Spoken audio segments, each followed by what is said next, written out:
ஒரு ராஜா ஊரெல்லாம் சுற்றி பார்த்துட்டு வரலாம்னு ஒரு நாள் புறப்பட்டு போனார். ஒரு இடத்துல தறி நெசவு வேலை ரொம்ப மும்முரமாக நடந்துகிட்டு இருந்தது. ஒரு பெரியவர் தறியால் நெசவு வேலை செஞ்சுக்கிட்டு இருந்தார். பக்கத்தில் ஒரு அழகான பொண்ணு உட்காந்து நூலை சுற்றிக்கிட்டு இருக்குது. ராஜா அந்த பெரியவரை பார்த்து யார் இந்த பொண்ணுன்னு விசாரித்தார். ராஜா அப்படி கேட்டதும் அவருக்கு ரொம்ப பெருமையாக போயிட்டுது. ஏன்னா உட்காந்துருந்தது அவரோட மகள். அரசே, இது என்னுடைய மகள். இவ வேகமாக நூல் தெரிக்கக்கூடியவள். வைக்கோலை எடுத்து இவ தெரிச்சா கூட அது எல்லாம் பவுனிழையாக வெளியில் வரும் அப்படின்னு ஒரு ராசி இவளுக்கு அப்படின்னு ரொம்ப பெருமையாக ராஜா கிட்ட சொன்னார். ராஜா இதை கேட்டதும் அசந்துட்டார். அப்படியா, இவ்வளவு அழகும் சாமர்த்தியமும் உள்ள இந்த பொண்ணு என்னோட வரட்டுமே, இவளை என் மருமகளை ஆக்கிக்கிறேன் அப்படின்னார் ராஜா. அந்த பெரியவருக்கு ஒன்றும் புரியல. ஏதோ கொஞ்சம் பெருமையாக சொல்ல போவ அது இப்படி ஆயிட்டுதே அப்படின்னு கவலைப்பட்டார். இருந்தாலும் ராஜா பேச்ச தட்ட முடியுமா, மகளை அனுப்பி வச்சுட்டார். ராஜா அந்த பொண்ணை அரண்மனைக்கு அழைச்சிட்டு வந்தார். அங்கே ஒரு அறையில் வச்சு பூட்டி விட்டார். அந்த ரூமு நிறைய வைக்கோலை கொண்டாந்து போட்டு அடைச்சாங்க. 3 ராட்டைகள் வேற வச்சுருந்தாங்க. நாளைக்கு பொழுது விடியறதுக்குள்ளே நீ இந்த வைக்கோலையெல்லாம் தங்க இழைகளாக மாற்றி காட்டணும். நாளைக்கு காலம்புறம் வந்து நான் இந்த அறை கதவை திறப்பேன். உன் தகப்பன் சொன்னது மாதிரி எல்லாம் தங்கமாக மாறி இருக்கணும், இல்லைன்னா நீ உயிர் தப்ப முடியாது அப்படின்னு உத்தரவு போட்டார். பாவம் அந்த பொண்ணு என்ன பண்ணும், பகல் பூரா அழுதுகிட்டே உட்காந்துருக்குது. ராத்திரி பூராவும் தூக்கம் வரல. மறுநாள் அதிகாலை நேரத்தில் யாரோ கதவை தட்டுற சத்தம் கேட்டுது. பயந்துக்கிட்டே கதவை திறக்கிறா. திறந்து பார்த்தா வெளியில் 3 அவலட்சணமான பெண்கள். ஒருத்திக்கு வந்து கால் அகலமாக முறை மாதிரி இருக்குது, இன்னொருத்திக்கு கட்டை விரல் கரண்டி மாதிரி பெருசாக இருக்குது, 3வது பொண்ணுக்கு உதடு தடித்து ரப்பர் மாதிரி தொங்கிக்கிட்டு இருக்கு. யார் நீங்கள், உங்களுக்கு என்ன வேணும் அப்படின்னு கேட்குது இந்த பொண்ணு. நாங்கள் உங்களுக்கு உதவி செய்கிறதுக்கு தான் வந்திருக்கிறோம் அப்படின்னு சொல்லி உள்ளே வந்தாங்க. உட்காந்தாங்க. கொஞ்ச நேரத்துக்குள்ளே உள்ளே இருந்த வைக்கோலையெல்லாம் தங்க இழைகளாக மாற்றி கொடுத்துட்டு போயிட்டாங்க. காலையில் ராஜா வந்தார், பார்த்தார். ஆகா பேஷுனார். இன்னும் கொஞ்சம் வைக்கோலை கொண்டாந்து அந்த ரூமில் போட சொன்னார். இந்த வைக்கோலையும் இன்னைக்கு தங்கமாக மாற்றி விடு, நாளைக்கு மறுநாள் உனக்கும் இளவரசனுக்கும் கல்யாணம்னு சொல்லிவிட்டார். இன்னைக்கு ராத்திரி அந்த 3 பொண்ணுங்களும் வந்தாங்க. வைக்கோலை பொண்ணு இழைகளாக மாற்றினாங்க, புறப்பட்டாங்க. இந்த பொண்ணு அவங்க காலில் விழுந்து வணங்கினா. என் உசுரை காப்பாற்றினீங்க, உங்களுக்கு நான் என்ன கைமாறு செய்ய போகிறேன் அப்படின்னா. பயப்படாத, நீ விரும்பினா எங்களுக்கு ஒரு உதவி செய்யலாம். உன்னுடைய கல்யாணத்துக்கு நாங்கள் 3 பேரும் வரோம். நீ எங்களை வந்து வரவேற்று ராஜாக்கிட்டையும் இளவரசர்கிட்டையும் நாங்கள் வந்து உன்னோட பெரியப்பா பொண்ணுங்கன்னு சொல்லி அறிமுகப்படுத்தி வை, நாங்கள் விருந்து சாப்பிட்டுட்டு போயிடுறோம் அப்படின்னாங்க. ரொம்பவும் சந்தோஷமாக சரின்னு ஒத்துக்கிட்டா. கல்யாண நாள் வந்தது. கல்யாணம் ரொம்ப கோலாகலமாக நடந்துக்கிட்டு இருக்கு. எல்லா தேசத்து ராஜா ராணிகளும் வந்துக்கிட்டு இருக்கிறாங்க. அந்த 3 அவலட்சணமான பொண்ணுங்களும் வந்து சேர்ந்தாங்க. யார் இவங்கன்னு கேட்டார் ராஜா. என் பெரியப்பா பொண்ணுங்க அப்படின்னா அந்த பொண்ணு. காலும் உதடும் கட்டை விரலும் ஏன் இப்படி உங்களுக்கு அவலட்சணம் ஆயிட்டுது அப்படின்னு கேட்டார். அதுக்கு அந்த பொண்ணுங்க பதில் சொன்னாங்க. என்ன செய்யறது, ஓயாமல் வைக்கோலை நூற்று ஒருத்தியோட கட்டை விரல் அப்படி கரண்டி மாதிரி ஆயிட்டுது, நாக்கில் தொட்டு தொட்டு தெரிச்சதுனால ஒருத்தியோட உதடு அப்படி ஆயிட்டுது, காலால் கட்டையை அழுத்தி அழுத்தி தறி போட்டதுனால இன்னொருத்தையோட கால் அப்படி ஆயிட்டுது. உங்கள் மருமகளாக வந்திருக்கிற இந்த பொண்ணு அந்த 3ஐயுமே செய்ய தெரிஞ்சவ தான். என்ன ஆக போதும் இன்னும் கொஞ்ச நாளில் அப்படின்னாங்க. அவ்வளவுதான். ராஜா பயந்துட்டார். அம்மா, இன்னையிலேருந்து நீ இளவரசனின் மனைவி. நீ எப்பவும் அழகாக இருக்கணும், அதனால் நீ இனிமேல் வைக்கோலை திரிக்கவே கூடாது அப்படின்னு உத்தரவு போட்டார். அவளை இக்கட்டான சூழ்நிலையிலிருந்து காப்பாற்றின அந்த 3 பொண்ணுங்களும் சந்தோஷமாக திரும்பி போயிட்டாங்களாம். சுவாமி சின்மயானந்தர் இந்த கதையை சொல்லியிருக்கிறார். தன்னலம் மறந்து சுயலாபத்தை வந்து தியாகம் செய்யறது வைக்கோல்ல இருந்து தங்க இழைய நூக்கிறது மாதிரி அப்படிங்கிறார் அவர். அது இருக்கட்டும், இப்போ நம்ம கதைக்கு வருவோம். ஒரு ராஜா தன்னோட மகனுக்கு சுயவரம் நடத்தினார். எல்லா தேசத்திலிருந்தும் ராஜகுமாரர்கள் வந்திருந்தாங்க. ராஜகுமாரியை கல்யாணம் பண்ணிக்கலாம்ங்கிற ஆசையில் சுயம்பர மண்டபத்திலிருந்து எல்லா ராஜகுமாரர்களும் அலறி அடிச்சுக்கிட்டு வெளியில் ஓடி வந்துகிட்டு இருக்கிறாங்களாம். ஏன் அப்படி எல்லாரும் மிரண்டு போய் ஓடி வர்றாங்கன்னு கேட்டார் ஒருத்தர். அதுக்கு இன்னொருத்தர் விவரம் சொன்னார். ராஜகுமாரியை இன்னைக்கு தான் அவங்க நேரில் பார்த்தாங்களாம், அதுதான் அப்படி ஓடி வந்துகிட்டு இருக்கிறாங்க அப்படின்னார். வங்க நாவலாசிரியர் சரத் சந்திரர் ஒரு நண்பர் அவர்கிட்ட வந்தார். வழக்கமாக எல்லா எழுத்தாளர்கள்கிட்டையும் கேட்குற ஒரு கேள்வியை கேட்டார். நீங்கள் எழுத்துத்துறைக்கு வந்தது எப்படி, இதுதான் கேள்வி. அதை தெரிஞ்சு என்ன பிரயோஜனம்னார் சரத் சந்திரர். சும்மா சொல்லுங்களேன், தெரிஞ்சுக்கிறேன் அப்படின்னார் வந்தவர். சரி சொல்கிறேன்னு ஆரம்பித்தார். நான் வந்து ரங்கூனில் வேலை பார்த்துக்கிட்டு இருந்தேன். சம்பளம் பத்தல. வேலையும் பார்த்துக்கிட்டு ஒரு பலசரக்கு கடை வைக்கலாம்னு நினச்சேன். என்னால் மளிகை கடை வச்சு சரியாக நடத்த முடியுமாங்கிற சந்தேகம் என் மனைவிக்கு. அதை சோதனை பண்ணி பார்க்கணுங்கிறதுக்காக சில பொருள்களின் அளவு, அதோட விலை, இப்படி சிலதை சொல்லி எல்லாத்தையும் மனக்கணக்காக கூட்டி போட சொன்னாங்க. என்னால் சரியாக கூட்டி சொல்ல முடியல. உங்களால் மளிகை கடை நடத்த முடியாதுன்னு சொல்லிவிட்டாங்க. உடனே என்ன பண்ணுறது, வேற வழி இல்லை, கதை எழுத ஆரம்பிச்சிட்டேன் அப்படின்னார். கேட்டவருக்கு சிரிப்பு வந்துட்டு தான். சரத் சந்திரர் ஒரு பக்கம் சீரியஸான நாவல்கள், சிறுகதைகள் எழுதியிருந்தாலும் அவருடைய இன்னொரு பக்கம் வேற விதம். நண்பர்கள் கிட்ட பேசும்பொழுதும் சரி, அவர்களுக்கு கடிதங்கள் எழுதும் போதும் சரி, கேலியும் கிண்டலும் நகைச்சுவை உணர்வும் அதிகமாக இருக்கும். காந்திஜி ஒரு சமயம் கல்கத்தாவுக்கு வந்திருந்தார். தேசபக்தர்கள் பல பேர் அவர்கிட்ட பேசிக்கிட்டு இருந்தாங்க. அப்போ சரத் சந்திரரும் அங்கே இருந்தார். கிரண் சங்கர் ராய் அப்படிங்கிறவரும் அங்கே இருந்தார். அவர் சொன்னாராம், காந்திஜியோட பழகிய முதல் வங்காளி நான் தான். போயர் யுத்த காலத்தில் இவர் லண்டனுக்கு வந்திருந்தப்போ என்கிட்ட தான் வங்காள மொழி கற்றுக்கிட்டார் அப்படின்னாராம். உடனே சரத் சந்திரர் காந்திஜியை பார்த்து, இவர் உங்களுக்கு வங்காள மொழி கற்றுக் கொடுத்தது உண்மைதானா அப்படின்னாராம். ஆமான்னாராம் காந்தி. அதனால தான் உங்களால் வங்காள மொழி கற்றுக்க முடியல அப்படின்னாராம். எல்லாரும் சிரிச்சாங்களாம். சரத் சந்திரர் சாம்தாபேர் அப்படிங்கிற கிராமத்தில் தங்கியிருந்தார். ஒரு இலக்கிய நிகழ்ச்சியில் கலந்துக்கிறதுக்காக. அதுக்காக ஒரு கல்கத்தாவுக்கு போக வேண்டிய சூழ்நிலை. அதுக்காக புறப்பட்டார். அந்த சமயத்தில் பின்னாடி இருந்து யாரோ அவரை கூப்பிட்டாங்க. இப்படி கூப்பிட்டவரை பார்த்து இன்னொருத்தர் யாரோ அதட்டி இருக்கிறாங்க. போகிறவரை ஏன் இப்படி கூப்பிடுறீங்க அப்படின்னு. ஏன் கூப்பிட்டா என்னன்னு கேட்டிருக்கார் சரத் சந்திரர். புறப்படுறவங்கள பின்னாடி இருந்து கூப்பிடுறது அபசகனம், போகிற இடத்துல ஏதாவது ஆபத்து வரலாம் அப்படின்னு அதுக்கு விளக்கம் கொடுத்துருக்கிறார் அவர். உடனே சரத் சந்திரர் சொன்னாராம், இதோ இவங்க என்ன இலக்கிய கூட்டத்துக்கு அழைச்சிட்டு போகிறாங்களே, இதை விட வேற என்ன ஆபத்து வந்துட போகுது அப்படின்னாராம். இப்படி சரத் சந்திரருக்கு இயல்பாகவே நகைச்சுவை உணர்வு உண்டு. அவருடைய நண்பர் ஒருத்தர் வீட்டுக்கு கூப்பிட்டுருந்தார். அங்கே ஒரு கச்சேரிக்கு ஏற்பாடு பண்ணியிருந்தாங்க. சரத் சந்திரருக்கு இயல்பாகவே கச்சேரியில் நீண்ட ஆலோசனையெல்லாம் கேட்கறதுக்கு பொறுமை இருக்காது. அதனால் மெதுவாக பாட போகிறவர் எப்படி அப்படின்னு கேட்டிருக்கார். அவருக்கு ரொம்ப நல்லா பாட தெரியும் அப்படின்னு சொல்லியிருக்கிறாங்க. அதுக்கு சரத் சந்திரர், பாட தெரியுங்கிறது சரி, பாட்டை நிறுத்த தெரியுமா அதை சொல்லுங்க முதல்ல அப்படின்னாராம். ஐயா, உங்கள் பேரை தொடர்ந்து தினம் கேட்டுக்கிட்டு இருக்கிறேன் அப்படின்னார் ஒருத்தர். தொடர்ந்து கேட்குறீங்களே, உங்களுக்கு காது வலிக்கலையா அப்படின்னு கேட்டோம். பேசுகிற உங்களுக்கே வாய் வலிக்கல அப்படிங்கிறப்போ கேட்குற எங்களுக்கு எப்படி காது வலிக்கும் அப்படின்னார். நம்ம உடம்புல ஒரு அதிசயம் என்ன தெரியுமா? ரொம்ப நேரம் நாம் நடக்கிறோம்னு வச்சுக்கோங்க, கால் வலிக்கும். ரொம்ப நேரம் வேலை செஞ்சால் கை வலிக்கும், உடம்பு வலிக்கும். ரொம்ப நேரம் பார்த்துக்கிட்டே இருந்தால் கண்ணு வலிக்கும். ரொம்ப நேரம் பேசிக்கிட்டே இருந்தால் வாய் கூட வலிக்கும். ஆனால் ரொம்ப நேரம் கேட்டுக்கிட்டே இருக்கிறதுனால காது வலிக்கிறது இல்லை. அதனால் கேட்கறதுக்கு முக்கியத்துவம் கொடுத்தாங்க நம்ம பெரியவங்க. திருவள்ளுவர் தேவையில்லாமல் வார்த்தைகளை உபயோகப்படுத்த மாட்டார். ஒரு திருக்குறள்னு எடுத்துக்கிட்டாவே அதில் மொத்தம் 7 வார்த்தைகள், அவ்வளவுதான். அப்படி 7 வார்த்தைகள் மட்டுமே உள்ள ஒரு திருக்குறளில் வள்ளுவர் ஒரே வார்த்தையை 5 தடவை உபயோகப்படுத்தியிருக்கிறார், திரும்ப திரும்ப பயன்படுத்தியிருக்கிறார். அப்படின்னா அதை எந்த அளவுக்கு வலியுறுத்தி சொல்றார் அப்படிங்கிறத நாம புரிஞ்சுக்கணும். அது என்ன குறள்? செல்வத்துள் செல்வம் செவிச்செல்வம், அச்செல்வம் செல்வத்துள் எல்லாம் தலை. செவிச்செல்வம்ங்கிறது அவ்வளவு முக்கியமானது. கற்றலின் கேட்டல் நன்று. அதிகம் கேட்கணுங்கிறதுக்காகத்தான் எவ்வளவு கேட்டாலும் காது வலிக்கிறது இல்லை. குறைச்சலா பேசணும், அதிகமாக கேட்கணும். இன்னொரு விஷயம் கவனிங்க.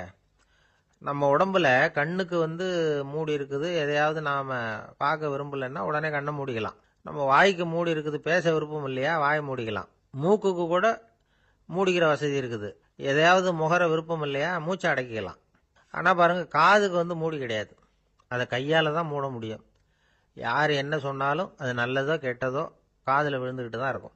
அறிவு தான் நல்ல விஷயங்களை எடுத்துக்கிட்டு கெட்ட விஷயங்களை விட்டுடணும். நல்ல கருத்துக்கள் நம்ம காதில் நிறைய விழுந்துக்கிட்டே இருக்கணும். அதை கேட்டு நாம் நல்லபடியாக வாழணுங்கிறது தான் படைப்பின் விருப்பம். ஆன்மீகவாதிகள் கூட ஒன்று சொல்லுவாங்க. அதாவது, ஆன்மீக பாதையில் நீங்கள் முன்னேறணும்னா முதல்ல சிரவணம் செய்யணும்பாங்க. அதாவது பெரியவங்க சொல்கிற நல்ல கருத்துக்களை கேட்கணும் அப்படின்னு அதுக்கு அர்த்தம். அதனால் யார் நல்ல கருத்துக்களை சொன்னாலும் அதை காது கொடுத்து கேளுங்க. இவ்வளவு கருத்துக்களையும் நம்ம நேயர் ஒருத்தர்கிட்ட சொல்லிகிட்டு இருந்தோம். அவரும் சரி சரின்னு தலையாடிக்கிட்டே இருந்தார். அப்புறம் சொன்னார், நீங்கள் சொல்கிறது சரிதான் சார், காதுக்கு மூடி இல்லைங்கிறது ரொம்ப சரி. அதனால தான் உங்கள் தகவல் கூட நாங்கள் விரும்புகிறோமோ இல்லையோ தினம் காதில் விழுந்துக்கிட்டு இருக்குது அப்படின்னார். எங்களுக்கு ரொம்ப பெருமையாக இருந்தது. அப்படியா அப்படின்னோம். ஆனாலும் என்ன மாதிரி சில பேர் நீங்கள் தகவல் சொல்கிற சமயத்தில் காதில் மூடி இல்லையேன்னு சொல்லி கவலைப்படுறதில்ல சார் அப்படின்னார். ஏன்னு கேட்டோம். காதை மூடுறதுக்கு தானே வசதி இல்லை, ரேடியோவை மூடுறதுக்கு வசதி இருக்குதுல்ல, அதனால் டக்குன்னு அதை மூடி வச்சுருவோம் அப்படின்னார். ஒரு ஊரில் ஒரு ராஜா இருந்தார். அந்த ராஜாவுக்கு ஒரு மந்திரி. ராஜா ரொம்ப நியாயமானவர், நேர்மையானவர், கண்டிப்பானவர். தப்பு செய்கிறது யாராக இருந்தாலும் தண்டனை கொடுப்பார். வேண்டியவங்களுக்கு ஒரு நியாயம், வேண்டாதவங்களுக்கு ஒரு நியாயங்கிறதெல்லாம் அவர்கிட்ட கிடையாது. ஒரு சமயம் அரசவையில் அந்த அமைச்சரே விதிமுறைகளுக்கு புறம்பா ஏதோ நடந்துகிட்டு இருக்கார். மன்னருக்கு கோபம் வந்துட்டுது. உடனே அந்த அமைச்சரை கிட்டத்தில் கூப்பிட்டு அவர் கன்னத்தில் ஓங்கி ஒரு அறை கொடுத்துட்டாராம். உடனே அந்த அமைச்சர் என்ன பண்ணார் தெரியுமா? நேராக போனார். அங்கே நின்றுக்கிட்டு இருந்த இன்னொருத்தர் கன்னத்தில் ஓங்கி அரைஞ்சார். அறை வாங்கினவர் திகைச்சு போயிட்டார். இவர் ஏன் நம்மளை அரைகிறார் அப்படின்னு யோசனை பண்ணார். மன்னரும் திகைச்சு போயிட்டார். நாம இவர் அரைஞ்சா அதுக்காக இவர் போய் இன்னொருத்தர் அரையணுமா அப்படின்னு யோசனை பண்ணார். இவருக்கு என்ன பைத்தியமானு கூட நினைக்க ஆரம்பிச்சுட்டார். ஆனால் என்ன ஆச்சுன்னா, அப்புறம் அமைச்சர் அவர் கவனிச்சுக்கிட்டு இருந்தாரா, அவர் இன்னொருத்தர் அரைஞ்சார் இல்லையா, அந்த அறை வாங்கின ஆசாமியை பார்த்து கத்திக்கிட்டு இருந்தார். யார்? அமைச்சர். ஏன்பா என்கிட்ட அறையை வாங்கிக்கிட்டு இப்படி விவரம் இல்லாமல் நின்றுட்டு இருக்கிறிய, நான் உனக்கு கொடுத்ததை நீ வேற யாருக்கிட்டையாவது கொடுத்துரு அப்படின்னார். உடனே அந்த ஆள் பார்த்தான். தனக்கு அடுத்தபடியாக நின்றுக்கிட்டு இருந்தவனை ஓங்கி ஒரு அறை அரைஞ்சான். அவன் கன்னத்தை தடவிட்டே யோசனை பண்ணான். இது ஏதோ புரிஞ்சுக்கிட்ட மாதிரி அடுத்தாப்புல நின்றுக்கிட்டு இருந்தவனை அரைஞ்சான். இப்படி இந்த அறை மாறி மாறி போய்கிட்டே இருக்குது. ஊரு பூரா பிரயாணம் பண்ண ஆரம்பிச்சுட்டுது. அன்னைக்கு ராத்திரி அந்த ராஜா படுக்கிறதுக்காக போனார். அந்த நேரம் பார்த்து அவர் கன்னத்தில் பலார்னு ஒரு அறை விழுந்தது. நம்மளே அரையிறது யாரு அப்படின்னு அதிர்ச்சியோட மன்னர் திரும்பி பார்க்கறாரு. அரைஞ்சது அவரோட மனைவி. என்னாச்சு உனக்குன்னு கத்துனார் ராஜா. உங்களுக்கு தெரியாதா, ஊர் பூரா ஒருத்தர் மாற்றி ஒருத்தர் மூலமாக இந்த அறை பிரயாணம் பண்ணிட்டு வருது அப்படின்னாங்க அந்த அம்மா. அப்படின்னா ஆரம்பித்த இடத்துக்கே வந்துட்டுதா அப்படின்னாராம் மன்னர். என்ன சொல்கிறீங்கன்னு கேட்டிருக்காங்க. இவர் விவரத்தை சொன்னாராம். அப்படின்னா நீங்கள் ஆரம்பித்து வச்ச இந்த விளையாட்டை நான் முடிச்சு வச்சுட்டேன் அப்படின்னாங்களாம் அந்த அம்மா. மறுநாள் காலை மறுபடியும் அரசவை கூடிச்சு அந்த அமைச்சர் மன்னரை பார்த்து கேட்டார். என்ன மகாராஜா, என்கிட்ட கொடுத்ததை திருப்பி வாங்கிட்டீங்களா அப்படின்னாராம். இப்படி நடக்கும்னு நான் எதிர்பார்க்கவே இல்லைன்னார் மன்னர். ஆனால் நான் எதிர்பார்த்தேன். அது எங்கே போயிட போகுது, ஊர் பூரா சுற்றி கடைசியில் உங்ககிட்ட தான் சேரும் அப்படிங்கிறது எனக்கு தெரியும் அப்படின்னார் அமைச்சர். இந்த கதை வேடிக்கையாக இருந்தால் கூட இதில் உள்ள கருத்து முக்கியமானது. இந்த உலகத்தில் பல கருத்துக்கள் இப்படி தான் மாறி மாறி சுற்றி வந்துக்கிட்டே இருக்குது. நம்மால் ஒருத்தன் தன்னுடைய நண்பன் ஒருத்தனை கடத்தரில் பார்த்தான். உடனே ஓடி போய் பலார்னு ஒரு அறை கொடுத்தானா. அவன் கன்னத்தை தடவிட்டு ஏன்டா என்ன அரைஞ்சேன்னு கேட்டிருக்கான். நீ ஏன்டா என்ன முட்டாள்னு என் மனைவிட்ட போய் சொன்னேன் அப்படின்ட்டுருக்கான் அவன். உன்னை ஒரு முட்டாள்னு சொன்னதுக்காகவா நீ என்ன அரைஞ்ச அப்படின்னு கேட்டிருக்கான் இவன். டேய், நான் அதுக்காக அறையலப்பா, அது ஒரு பெரிய ரகசியம். நான் முட்டாளுங்கிறது அந்த ரகசியத்தை நீ ஏன் எங்கள் வீட்டில் போய் சொன்னேன், அதுக்காக தான் அரைஞ்சேன் அப்படின்னு நான் அவன். துருக்மேனியாவில் அஷ்காபாத் அப்படின்னு ஒரு நகரத்தில் ஒரு புவியியல் விஞ்ஞானி இருந்தார். அவர் ஒரு நாய்க்குட்டி வளர்த்தார். ஒரு நாள் முன்னிரவு நேரம் ஒரு மேஜைக்கு முன்னாடி உட்காந்து அந்த விஞ்ஞானி ஏதோ கணக்கு போட்டுக்கிட்டு இருக்கிறார். அவருக்கு ஒரு சின்ன பெண் குழந்தை, அது தொட்டிலில் தூங்கிட்டு இருக்குது. அந்த நாய்க்குட்டியும் ஒரு மூலையில் படுத்து அது பாட்டுக்கு தூங்கிட்டு இருந்தது. ஒரே அமைதி. அந்த நேரத்தில் திடீர்னு அந்த நாய்க்குட்டி துள்ளி எழுந்திரிச்சது. நேராக குழந்தைகிட்ட ஓடிச்சு. அந்த குழந்தைய அது போட்டிருந்த ட்ரெஸ்ஸோடு சேர்த்து கவ்வி தூக்குச்சு. தூக்கிக்கிட்டு வாசல் பக்கம் ஓடிச்சு. நாய்க்குட்டி குழந்தைய கவ்வி தூக்க முடியுமாங்கிற சந்தேகம் உங்களுக்கு இல்லையா? நீங்கள் நம்ம ஊர் நாய்க்குட்டியவே பார்த்து பழக்கப்பட்டிருக்கீங்க, அதனால் நம்புறதுக்கு சிரமமாக இருக்கும். அந்த ஊர்லெலாம் அது ரொம்ப ஸ்ட்ராங்காக இருக்கும், ஒரு ஏதோ கண்ணுக்குட்டி மாதிரி இருக்கும். விஞ்ஞானி அதை பார்த்துட்டார். உடனே அந்த நாய்க்கு வெறி பிடிச்சிட்டுதுன்னு முடிவு பண்ணிட்டு தன்னோட கை துப்பாக்கி எடுத்துக்கிட்டு ஓடி வந்தார். அவர் வெளியில் நாய்க்குட்டி எங்கே அப்படின்னு பார்த்து தேடுறார். அந்த நேரத்தில் அந்த வீடு இடிஞ்சு விழுது. காரணம் பூமி அதிர்ச்சி. இப்படி பூமி அதிர்ச்சி உண்டாக போகுதுங்கிறது அந்த நாய்க்குட்டிக்கு முன்னாடியே தெரிஞ்சு போச்சு. அதுதான் குழந்தைய தூக்கிட்டு வெளியில் ஓடி வந்திருக்குது. அது மூலமாக அந்த குடும்பத்தையே காப்பாற்றி இருக்குது அந்த நாய்க்குட்டி. இந்த சம்பவம் நடக்கிறதுக்கு 3 நாளைக்கு முன்னாடியே சில பிராணிகளுக்கு இப்படி நடக்க போகுதுங்கிறது தெரிஞ்சிருக்குதான். ஆமாம், அந்த நகரத்தில் 3 நாளைக்கு முன்னாடியே பாம்பு, பல்லி இதெல்லாம் அது தங்கியிருந்த வலையை விட்டு வெளியில் ஓடி வந்துட்டுது. அதே மாதிரி அங்கே இருந்த புறாவெல்லாம் பறந்து போயிடுச்சான். இதே மாதிரி யுகோஸ்லோவியாவில் கூட ஒரு நகரம், அங்கே ஒரு நாள் ராத்திரி ஒரு மிருக காட்சி சாலையில் திடீர்னு ஒரு பெரிய கலவரம், கூச்சல், குழப்பம். அங்கே இருந்த கழுதை, புலி, யானை, பறவை எல்லாம் கண்ணாபின்னான்னு கத்த ஆரம்பிச்சுட்டுது. நீர் யானை அதுக்குன்னு போட்டிருந்த தடுப்பையே தாண்டி குதிச்சு வெளியில் வந்துட்டுதான். மறுநாள் தான் எல்லாருக்கும் விஷயம் புரிஞ்சுது. அடுத்த நாள் காலையில் அங்கே பூமி எதிர்ச்சி உண்டாயிட்டுது. இப்போ பாருங்க, அதாவது மனுஷனை போய் தீர்க்க தரிசி அது இதுன்னு சொல்லிட்டு இருக்கிறோம். இவனை விட அது பரவாயில்லைன்னு தோணுது. அதாவது மிருகங்கள் ஒன்று நடக்க போகுதுங்கிறத முன்னாடியே புரிஞ்சுக்குதே. சரி, இதெல்லாம் எப்படி அது முன்கூட்டி புரிஞ்சுக்குது? அதுதான் படைப்பு ரகசியம். அதை கண்டுபிடிக்கிறதுக்கு தான் மனுஷன் ஆராய்ச்சி பண்ணிட்டு இருக்கிறான். விஞ்ஞானிகளோட ஆராய்ச்சியெல்லாம் ஒரு பக்கம் இருக்கட்டும், வீட்டுக்குள்ளேயே சில ஆராய்ச்சி பண்ணி பாருங்களேன். இப்போ சில யோசனை சொல்லி அதை சோதனை பண்ணி பாருங்க அப்படின்னு ஒருத்தர் சொன்னாராம். அதாவது இப்போ மழை வருமா வராதா அப்படின்னு தெரிஞ்சுக்கணுமா, உடனே ஒரு பூனைக்குட்டி பின்னாடியே மெதுவாக போய் அது என்ன செய்யுதுன்னு கவனித்து பார்க்கணும். பூனைக்குட்டி தன்னோட பாதத்தினால சுகத்தில் அப்படி கீறிக்கிட்டு இருக்கும். அப்படி கீறினா கண்டிப்பாக மழை வரும். சில சமயம் பூனைக்குட்டி அப்படியே மல்லாந்து படுத்துக்கிட்டு பாதத்தை உயர தூக்கும், அப்படியும் இப்படியும் புரளும். இப்படி செஞ்சதுன்னா அன்னைக்கும் மழை இருக்காது. அதனால் முன்னாடி இருந்தது மழை வர்றதுக்கு அறிகுறி, இது மழை இல்லைங்கிறதுக்கு அறிகுறி.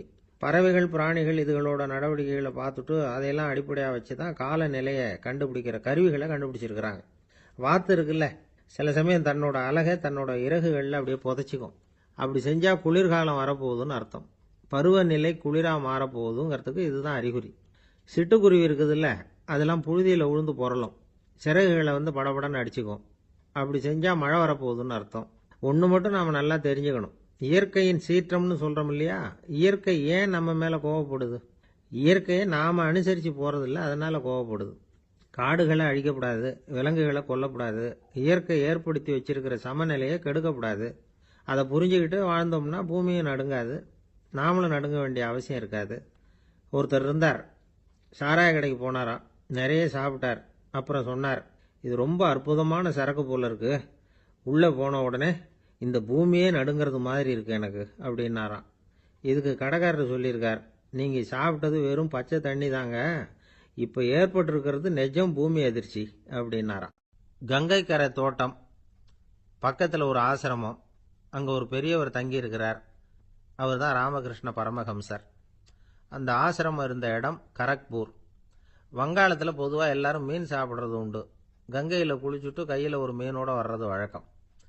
இவர் இருக்கிற இடத்துக்கு கங்கையில் படகு வழியாக வரணும். அப்படி தான் எல்லாரும் வருவாங்க. வர்றவங்கள ஒன்று கூட்டி ஆன்மீக விஷயங்களை பற்றி பேசிக்கிட்டு இருப்பார். ஒவ்வொரு நாள் ஒவ்வொருத்தர் நகரத்துக்கு போகணும், வரும்பொழுது மீன் கொண்டுகிட்டு வரணும். அதுக்கு ஒரு அட்டவணையே உண்டு ஆசிரமத்தில். அது பிரகாரம் ஒரு நாள் சுவாமி யோகானந்தர் படகுல போனார். படகை செலுத்தினவங்க ராமகிருஷ்ணரையும் சுவாமி யோகானந்தரையும் மற்றவங்களையும் பித்தர்கள் அப்படின்னு சொல்லி ஏளனமாக பேசினாங்க. அவங்க என்ன பைத்தியம் பிடிச்சவங்க அப்படிங்கிறது மாதிரி. சுவாமி யோகானந்தருக்கு ரொம்ப மென்மையான இதயம். இவங்க இப்படி கண்ணாபின்னான்னு பேசுகிறத பார்த்தா மீனை வாங்கிட்டு திரும்புகிறப்போ என்ன நடக்குமோ அப்படிங்கிற பயம் வேற வந்துட்டுது அவருக்கு. அவ்வளவு மென்மையானவர். இதை தெரிஞ்சுக்கிட்ட ராமகிருஷ்ணர், யோகானந்தா இங்கே வா அப்படின்னு கூப்பிட்டார். இவர் கண்ணீரை தொடச்சிக்கிட்டே கிட்ட போனார். சொன்னார், ஐயா, படகு ஓட்டுறவங்க உங்களை பற்றி மோசமாக பேசுகிறாங்க. என்ன திட்டினா பரவாயில்ல, ஆனால் உங்களை அவங்க திட்டுறாங்க, அதை என்னால் தாங்கிக்க முடியல அப்படின்னார். இதை கேட்டதும் ராமகிருஷ்ணருக்கு கோபம் வந்துட்டு தான். என்னது, உன்னுடைய குருவை பற்றி அவங்க மோசமாக பேசும்பொழுது நீ சும்மா இருந்தியா? வெளியில் போ அப்படின்னு விட்டார். குரு நிந்தனை செய்கிறப்போ அதை கேட்டுக்கிட்டு சும்மா இருக்கலாமா? குரு நிந்தனையை கேட்டால் பாவம் இல்லையா? என்னை தூற்றும் போது அவங்க பாவம் செய்கிறாங்க, அதை கேட்டுக்கிட்டு நீ சும்மா இருந்தால் நீயும் பாவம் செய்கிற அப்படின்னாராம். அடுத்த நாள் சுவாமி நிரஞ்சனானந்தர் போக வேண்டிய நாள். இவர் படகுல போகும்பொழுதும் அதே மாதிரி நடந்துதான். அவங்க மோசமாக பேச ஆரம்பித்தாங்க, திட்ட ஆரம்பித்தாங்க. அப்படி கேலி பண்ண ஒருத்தனை இவர் என்ன பண்ணார், பலார்னு கன்னத்தில் அரைஞ்சிட்டார். இன்னொருத்தனை கங்கையில் தூக்கி எறியறதுக்கும் தயாராகிட்டார். அதுக்கப்புறம் அவங்க யாரும் வாயை திறக்கலை. மீன் வாங்கிட்டு வர்றப்பவும் படகுல ஒரே அமைதி, அவ்வளவு பயம் அவங்களுக்கு. ராமகிருஷ்ணர் கூப்பிட்டு விசாரித்தார் என்ன நடந்ததுன்னு. இவர் சொன்னார், அவர் யோகானந்தா போகும்பொழுது என்ன நடந்ததோ அப்படியே தான் இப்பவும் நடந்தது. குரு நிந்தனை செய்கிறத கேட்டுக்கிட்டு நான் சும்மா இருப்பேனா?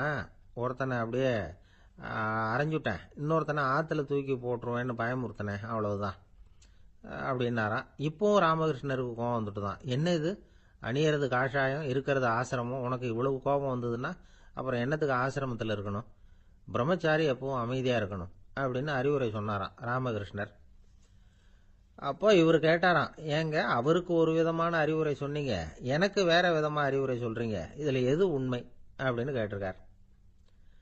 இதுக்கு ராமகிருஷ்ணர் சொன்ன பதில் என்னன்னா, அட அசடே, சக்கரத்துல காத்து அதிகமா இருந்தா குறைக்கணும், குறைச்சலா இருந்தா கூட்டணும்.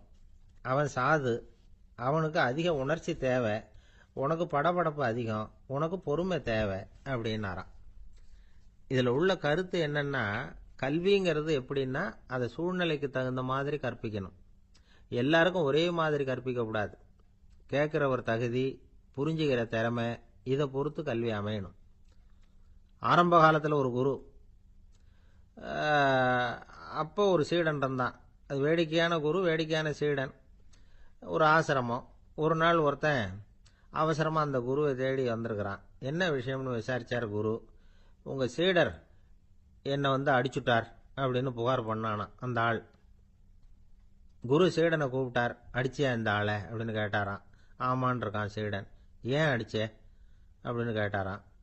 இந்த ஆள் உங்களை பற்றி மட்டமாக பேசிவிட்டான், என்னால் அதை தாங்கிக்க முடியல, அதனால தான் அடிச்சுட்டேன்ருக்கான். அப்படி என்ன பேசினா அப்படின்னு கேட்டாராம். உன்னுடைய குருநாதர் இப்போல்லாம் அர்த்தமில்லாமல் பேச ஆரம்பிச்சுட்டார் அப்படின்னு சொல்லிவிட்டான், அதனால தான் அடிச்சுட்டேன் அப்படின்னானா. அதுக்காக அடிச்சே அப்படின்னாராம். நான் அதுக்காக அடிக்கல குருவே, இப்பெல்லாம் நீங்கள் அர்த்தம் இல்லாமல் பேசுறதாக அவன் சொல்கிறான், அப்படின்னா இதுவரைக்கும் நீங்கள் அர்த்தத்தோடு பேசினதாகத்தானே அர்த்தம், அது தப்பு தானே, அதனால தான் அடித்தேன் அப்படின்னானா. ஒரு இலக்கிய கூட்டம் ஏற்பாடு பண்ணியிருக்கிறோம், நீங்கள் அவசியம் அதில் பேசணும் அப்படின்னு கேட்டுக்கிட்டார் ஒருத்தர். வேணாங்க, 4 பேருக்கு முன்னாடி நிற்கிறதுனா எனக்கு ரொம்ப கூச்சமாக இருக்கும் அப்படின்னாரு இவர். ஏன் சார் இன்னமும் குழந்தை மாதிரி கூச்சப்படுறீங்களே அப்படின்னார் அவர் ஒரு மாதிரியாக சமாளித்து அனுப்பி வச்சுட்டு அதுக்கப்புறம் அதை பற்றி இவர் யோசித்து பார்த்துருக்கார்.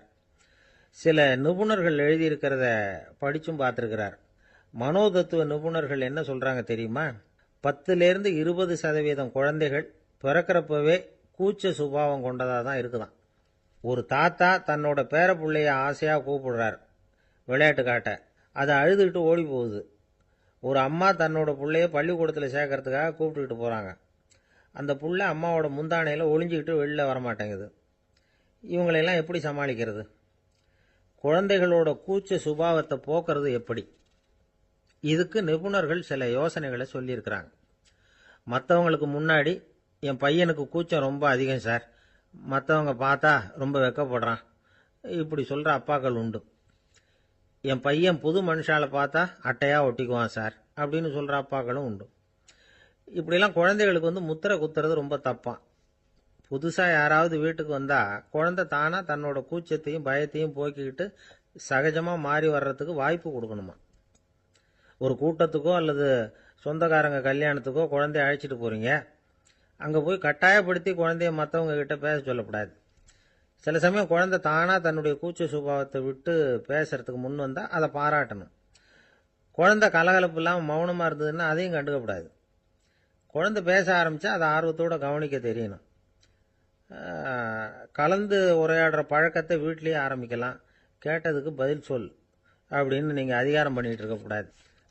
அது குழந்தைக்கு பேசுகிற சந்தர்ப்பத்தை குறைச்சிருமா. இப்போ நாம் அதிகாரம் பண்ணால் கேலி செய்கிற பழக்கம் குழந்தைகளை ரொம்ப பாதிச்சிருமா. பெரியவங்களானதுக்கு அப்புறமும் சில பேர் கூச்சத்தோடவும் பயத்தோடவும் இருக்கிறதுக்கு இதுதான் காரணம். சின்ன வயசில் அவங்கெல்லாம் ஏதாவது கேலிக்கு ஆளாகி இருப்பாங்க. 2வது குழந்தை மூத்த குழந்தைய கேலிக்கு ஆளாகிற சந்தர்ப்பங்களை கண்டு கேலி பண்ணினா அது இளம் நெஞ்சங்களை விட்டு நீங்கிறதே இல்லையா. எப்பவும் குழந்தையோட நடை உடை பாவனைகளை பற்றி சொல்லிக்கிட்டே இருக்கக்கூடாதான். அதுவே கூச்ச சுபாவத்தை கொண்டுட்டு வந்துருமா. அப்பா எங்கன்னு யாராவது கேட்டால் இது மாதிரி இன்ன காரியத்துக்காக வெளியில் போயிருக்கார், இத்தனை மணிக்கு திரும்பி வருவார் அப்படின்னு சொல்கிற அளவுக்கு குழந்தைகளை பழக்கப்படுத்தி வைக்கணும். ஃபோன்லேயே யாராவது விசாரித்தா கூட இது மாதிரி பதில் சொல்லு அப்படின்னு சொல்லணும். சின்ன சின்ன மீட்டிங்கில் 4 வார்த்தை பேச தயார் பண்ணலாம். ஒரு கடையிலையோ அல்லது ஹோட்டல்லையோ ஏதாவது விவரம் கேட்கணும்னா உங்கள் குழந்தைய தைரியமாக அனுப்புங்க. குழந்தைகள் பணிவாகவும் பொறுமையாகவும் விவரம் கேட்குறப்போ கூச்ச சுபாவம் தானாக போயிடும். சின்ன வயசுலேயே இப்படிலாம் பழக்கப்படுத்தினாதான் வருங்காலத்தில் தைரியமாக இந்த சமுதாயத்தில் வாழ முடியும். இல்லைன்னா 60 வயசுலேயும் அடுப்பங்கரையை விட்டு வெளில வர்றதுக்கு கூச்சப்பட்டுக்கிட்டு தான் இருக்க வேண்டியிருக்கும். இந்த காலத்து பிள்ளைங்க எவ்வளவோ பரவாயில்ல, எதுக்கும் தயங்குறதில்ல, கூச்சப்படுறதில்ல. ஒரு அம்மா அடுப்பங்கரையிலேருந்து சத்தம் போட்டாங்க. டேய் ராமு, தயவு பண்ணி அந்த டிவியை நிறுத்துறா. அந்த பெண்ணோட குரல் மகா மோசம். அடுப்பங்கரையில் இருக்கிற என்னாலேயே அதை சகிச்சிக்க முடியல அப்படின்னாங்களாம். உடனே பையன் கொஞ்சம் கூட தயங்காமல் பதில் சொல்கிறான். அம்மா, இந்த குரல் டிவியிலேருந்து வரல, எதிர்த்த விட்டு மாமி தான் இங்கே வந்திருக்கிறாங்க. அவங்க தான் இப்போ என்னோட பேசிக்கிட்டு இருக்கிறாங்க அப்படின்னு. இந்த உலகத்தில் நாம் நல்லபடியாக இருக்கணும்னா அதுக்கு முக்கியமாக தேவைப்படுறது ரெண்டு. ஒன்று செல்வம், இன்னொன்று அறிவு. சரி, இது ரெண்டில் சிறந்தது எது அப்படின்னு ஒரு கேள்வி கேட்டால் என்ன பதில் சொல்கிறது? இதே கேள்வியை ஹஸ்ரத் அலி அவர்கள்கிட்ட கேட்டாங்களாம். அவர் ஒரு பெரிய அறிஞர். கேள்வி கேட்டவங்களும் சாதாரண ஆட்கள் இல்லை, இவங்களும் அறிஞர்கள். ஒரு நாள் ஹஸ்ரத் அலி அவர்கள்கிட்ட 10 அறிஞர்கள் வந்தாங்களாம். ஐயா, நாங்கள் 10 பேரும் உங்ககிட்ட ஒரே கேள்வியை தான் கேட்க வந்திருக்கிறோம். ஆனால் எங்கள் 10 பேருக்கும் நீங்கள் தனித்தனியாக பதில் சொல்ல முடியுமா அப்படின்னு கேட்டிருக்காங்க. அதாவது அவங்க ஒரே கேள்விக்கு இவர்கிட்ட இருந்து 10 விதமான பதில் எதிர்பார்க்குறாங்க. சரி கேளுங்க, என்ன கேள்வி அப்படின்னார் அவர். அப்போ தான் அவங்க கேட்டாங்களாம், செல்வம், அறிவு, இது ரெண்டில் சிறந்தது எது? இதுதான் கேள்வி. ஹஸ்ரத் அலி என்ன பண்ணார் தெரியுமா? அவங்கள ஒவ்வொருத்தராக கூப்பிட்டார். ஒவ்வொரு விதமான பதிலை சொல்லி அனுப்புனார். முதல்ல ஒருத்தரை கூப்பிட்டார். சொன்னார், அறிவுங்கிறது தீர்க்கதரிசிகள், ஞானிகள், மகான்கள் இவங்களோட பரம்பரை சொத்து. ஆனால் செல்வம்ங்கிறது கொடுங்கோலரின் ஆயுதம். அதனால் அறிவு தான் சிறந்தது அப்படின்னார். ரெண்டாவது ஆளை கூப்பிட்டார். உங்ககிட்ட செல்வம் இருந்தால் நீங்கள் தான் அதை காப்பாற்றணும். ஆனால் அறிவு உங்களை எப்பவும் காப்பாற்றும். ஆகவே அறிவு தான் சிறந்தது அப்படின்னார். மூணாவது ஆளை கூப்பிட்டார். செல்வந்தனுக்கு எப்போதும் விரோதிகள் அதிகம், ஆனால் அறிஞனுக்கு நண்பர்கள் அதிகம். அதனால் அறிவு தான் சிறந்ததுன்னார். அடுத்தவரை கூப்பிட்டார். செல்வம் அடுத்தவங்களுக்கு கொடுக்க கொடுக்க குறையும், ஆனால் கல்விங்கிறது அதிகரிச்சுக்கிட்டே வரும், கொடுக்கறதுனால குறையாது. அதனால் அறிவு தான் சிறந்ததுன்னார். இன்னொருத்தரை கூப்பிட்டார். அறிவுள்ளவன் எப்பவும் அதை அடுத்தவங்களுக்கு வாரி வழங்கிக்கிட்டே இருப்பான். அதனால் அவங்ககிட்ட தாராளத்தன்மை இருக்கும். ஆனால் செல்வந்தன்கிட்ட கஞ்சத்தனம் தான் இருக்கும். அதனால் அறிவு தான் சிறந்ததுன்னார். ஆறாவது நபரை கூப்பிட்டார். செல்வத்தை கள்வர்கள் திருடிட்டு போக முடியும், ஆனால் அறிவை அப்படி திருடிட்டு போக முடியாது அப்படின்னார். ஏழாவது நபரை கூப்பிட்டார். செல்வம் கால ஓட்டத்தில் அழிஞ்சிரும், ஆனால் அறிவை கால ஓட்டம் ஒன்றும் பண்ண முடியாது. ஆகவே அறிவே சிறந்ததுன்னார். எட்டாவது ஆளை கூப்பிட்டு சொன்னார், செல்வத்துக்கு எப்பவும் எல்லை உண்டு, நிறை உண்டு, அளவு உண்டு, கணக்கு உண்டு. ஆனால் அறிவுக்கு அப்படிப்பட்ட எல்லை எதுவும் கிடையாது. அதனால் அதுதான் சிறந்ததுன்னார். அடுத்தவனை கூப்பிட்டார். செல்வம் உள்ளத்தில் உள்ள ஒளியை போக்கிவிடும், இருட்டை உண்டாக்கிவிடும், விரிந்த மனப்பான்மையை குறுகலாக்கிவிடும். ஆனால் அறிவு அப்படி இல்லை, இருண்ட உள்ளத்தில் ஒளியை பாய்ச்சி அதை விசாலப்படுத்துது. அதுதான் சிறந்ததுன்னார். கடைசியாக 10வது நபரை கூப்பிட்டார். செல்வம் மனசில் செருக்கை உண்டாக்குது, ஆணவத்தை ஏற்படுத்துது. அதனால் நானே கடவுள்னு நினைக்கிற அளவுக்கு மனுஷனை தாழ்த்தி விடுது. ஆனால் அறிவு பணிவையும் பண்பாட்டையும் வளர்க்குது. அதனால் அறிவு தான் சிறந்ததுன்னார். ஆக இப்படி 10 பேருக்கும் 10 விதமாக பதில் சொன்னது மூலமாக ஹஸ்ரத் அலி அவர்கள் அறிவு தான் செல்வத்தை விட சிறந்தது அப்படிங்கிறதுக்கு 10 காரணங்களை சுட்டி காட்டியிருக்கார். அந்த அறிஞர் 10 பேர் கேட்ட ஒரே கேள்விக்கு 10 பதில் சொன்னார். நமக்கு வேண்டிய ஒருத்தர் 10 பேர் கேட்ட கேள்விக்கு ஒரே பதில் சொல்லி சமாளித்தார். கேள்வி என்ன தெரியுமா? என்கிட்ட வாங்கின கடனை எப்பயா திருப்பி கொடுக்க போற? இதுதான் அந்த 10 பேரும் கேட்ட ஒரே கேள்வி. இந்த மாதம் 26ஆம் தேதி தந்துடுறேன் அப்படிங்கிற ஒரே பதில் சொல்லி அவ்வளவு பேரையும் இவர் அனுப்பி வச்சுட்டாராம். எல்லாரும் போனதுக்கு அப்புறம் இவரை தனியாக கூப்பிட்டு கேட்டிருக்கிறாங்க. அது என்ன சார் கணக்கு, 26ஆம் தேதி அன்னைக்கு என்ன அதிசயம் நடக்க போகுது அப்படின்னு கேட்டிருக்காங்க. அதிசயம் அன்னைக்கு இல்லை, அதுக்கு முத நாளே நடக்க போகுதுன்னாராம். விவரமாக சொல்லுங்கன்னு இருக்காங்க. வேற ஒன்றும் இல்லைங்க, 26ஆம் தேதி தானே எல்லாரையும் வர சொல்லியிருக்கிறேன், அதுக்கு முத நாளே நான் புறப்பட்டு தலைமறைவாயிட போகிறேன் அப்படின்னாராம் ரொம்ப பெருமையாக. ஒரு ராஜா இருந்தார். நாடு பூராவும் நிறைய மரங்களை நட்டு வளர்க்கணுங்கிறது அவரோட ஆசை. தானே அதுக்கு முன்மாதிரியாக இருக்கணும்னு நினைச்சார். அரண்மனையை சுற்றி மரங்களை நட்டு வளர்த்தார். இதை பார்த்துட்டு ஜனங்களும் அவங்கவுங்க வீட்டை சுற்றி மரக்கன்றுகளை நட்டு வளர்த்தாங்க. கொஞ்ச காலத்தில் ஊர் பூரா பசுமையாக மாறிச்சு. எல்லாருக்கும் சந்தோஷமாக இருந்தது. இது ஒரு பக்கம் இருக்கட்டும், இப்போ நான் சொல்ல போகிற கதை வேற. அதாவது அந்த ராஜா ஒரு நாள் தன்னுடைய அரண்மனையை சுற்றி இருக்கிற விதவிதமான மரங்களை எல்லாம் போய் பார்த்தார். எப்படி இருக்கிறீங்க அப்படின்னு ஒவ்வொரு மரத்துக்கிட்டையும் விசாரிச்சாராம். எந்த மரமும் சந்தோஷமாக இருக்கிறதா தெரியல. அது அதுக்கும் மனசில் ஒரு குறை.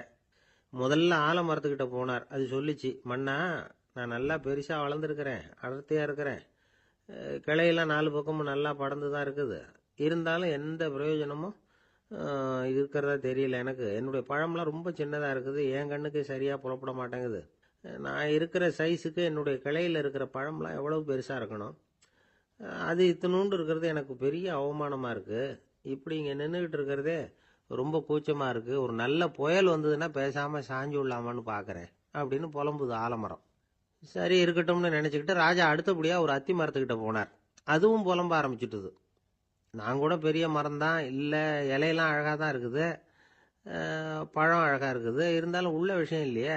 அத்தி பழத்தை புட்டு பார்த்தா அத்தனையும் சொத்தை அப்படின்னு பழமொழியே உண்டாயிட்டுதே. இப்படி ஒரு கெட்ட பேரோட நான் இருக்கணுமா அப்படின்னு புலம்புது அது. சரி இது இருக்கட்டும் அப்படின்னு சொல்லி அடுத்தபடியாக வேப்ப மரத்துக்கிட்ட போனார். அது தன்னுடைய வேதனையை வெளியிட்டது. எனக்கு எவ்வளவோ மருத்துவ குணங்கள்லாம் இருக்கிறதா சொல்லிக்கிறாங்க, இருந்தாலும் என்ன பிரயோஜனம், என்னுடைய பழத்தை மனிதர்கள் யாரும் விரும்பி சாப்பிட்றது இல்லையே அப்படின்னுது. ராஜா அடுத்தாப்புல இருந்து ஒரு பனை மரத்துக்கிட்ட போனார். நான் நல்லா உயரமாக தான் வளர்ந்துருக்கிறேன், மற்ற மரங்கள்லாம் என்னை வந்து அண்ணாந்து தான் பார்க்கணும், இருந்தாலும் என்கிட்ட நிழலுக்காக யாரும் வந்து ஒதுங்கிறது இல்லையே அப்படின்னுது.